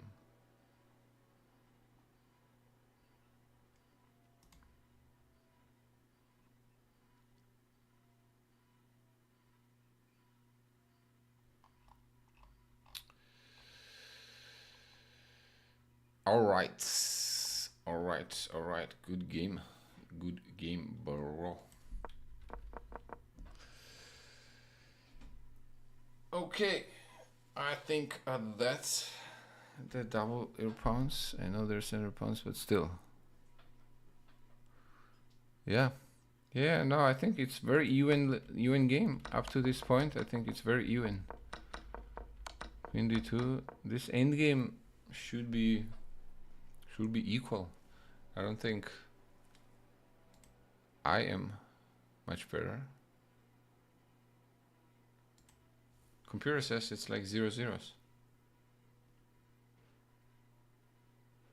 Was d5 ever an eventual plan for black? d5, sure, but then what? What do you do after d5? Let's say white plays simple moves like b3, rook f1, f4, rook e1 or rook d1. Then what does black do with d5? What next? d4 is not gonna do much.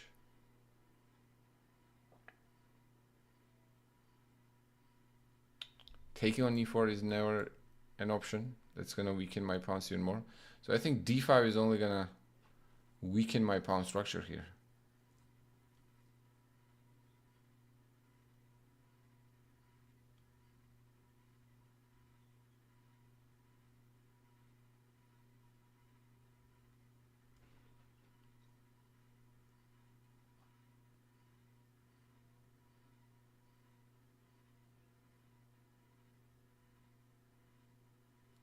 Then maybe d5 and take the space with the c pawn. Maybe try and pressure the f file.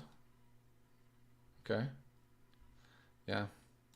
I mean, yes, if somehow I need to strike in the center. Right now it's just not threatening anything, but if I need to strike in the center, yes. But not an immediate threat for sure. I think something like this probably would make more sense.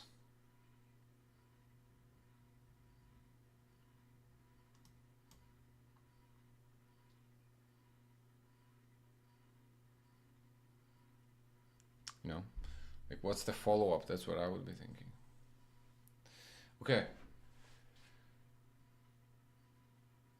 It suddenly caught up to me how hungry I am. Okay, so I'm gonna get going, guys. Okay, I realized that I'm pretty tired. Okay, and tomorrow is going to be Title Tuesday in the morning. Okay, so I have to get up timely for that, prepare a little bit, prepare my setup. So I'm gonna get going, get something to eat. Okay, I haven't had the proper dinner. I've been lunching on like random stuff or like snacking on random stuff. Okay, Today was fun. Thanks everyone for stopping by. Whataburger? Whataburger? No, bro.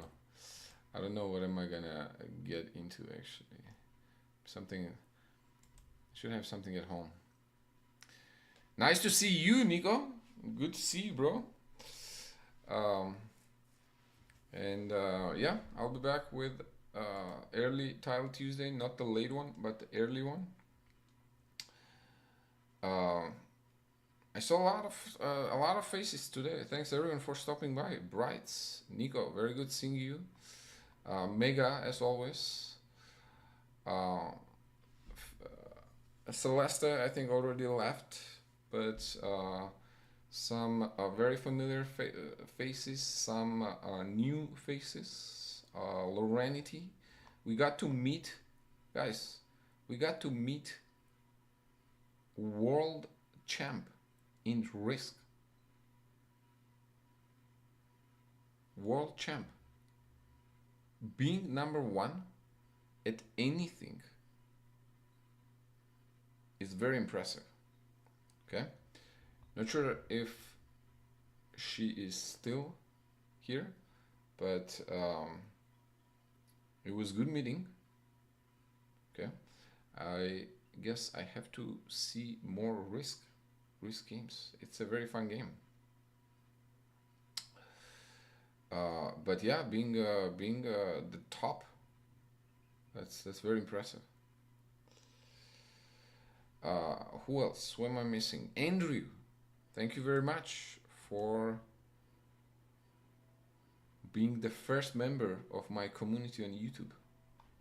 Okay, guys, if you're not on my YouTube, please, okay, please,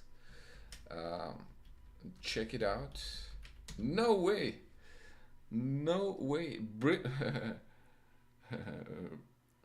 Brickwall. Is that you? My man. Okay. Sorry. Okay. You have come at the end of it. I'm about to take off because I'm very hungry. And I have to get something to eat. And I'm kind of like crashing out at the moment. But here you are, my man. I'll be back with the Title Tuesday tomorrow morning. So if you got time, maybe like jump in. I'll be back 10 a.m. 10 a.m. Central Time. You got the Sicilian to study. Okay. Yes, exactly. But you study usually at this time. You like you're a night person. All right, Andrew. Again, thank you.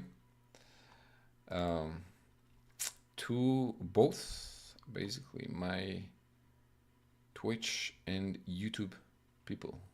All right. Medics was here earlier on. U3, D3, Rook E3. Ice. Okay, all the familiar faces. All right, guys. Have a good night.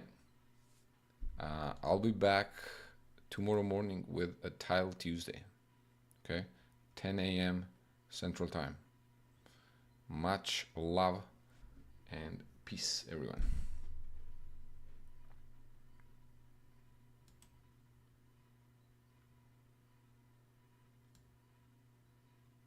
YouTube or Twitch? I think I'll be probably on Twitch, Andrew. Okay, but if I'm able to do both, I'll probably do both. Okay, but I don't know. When I do both, it lags a little bit. So obviously, I don't want it to lag. And plus, Title Tuesday requires me to play with the Proctor, which is the software, like additional software that chess.com requires in prize money events. and that adds on additional lag. Okay, so I'll probably just do it on Twitch so it's not laggy.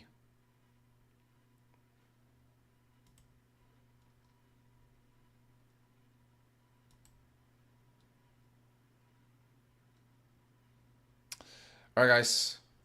Love you all. Have a good night.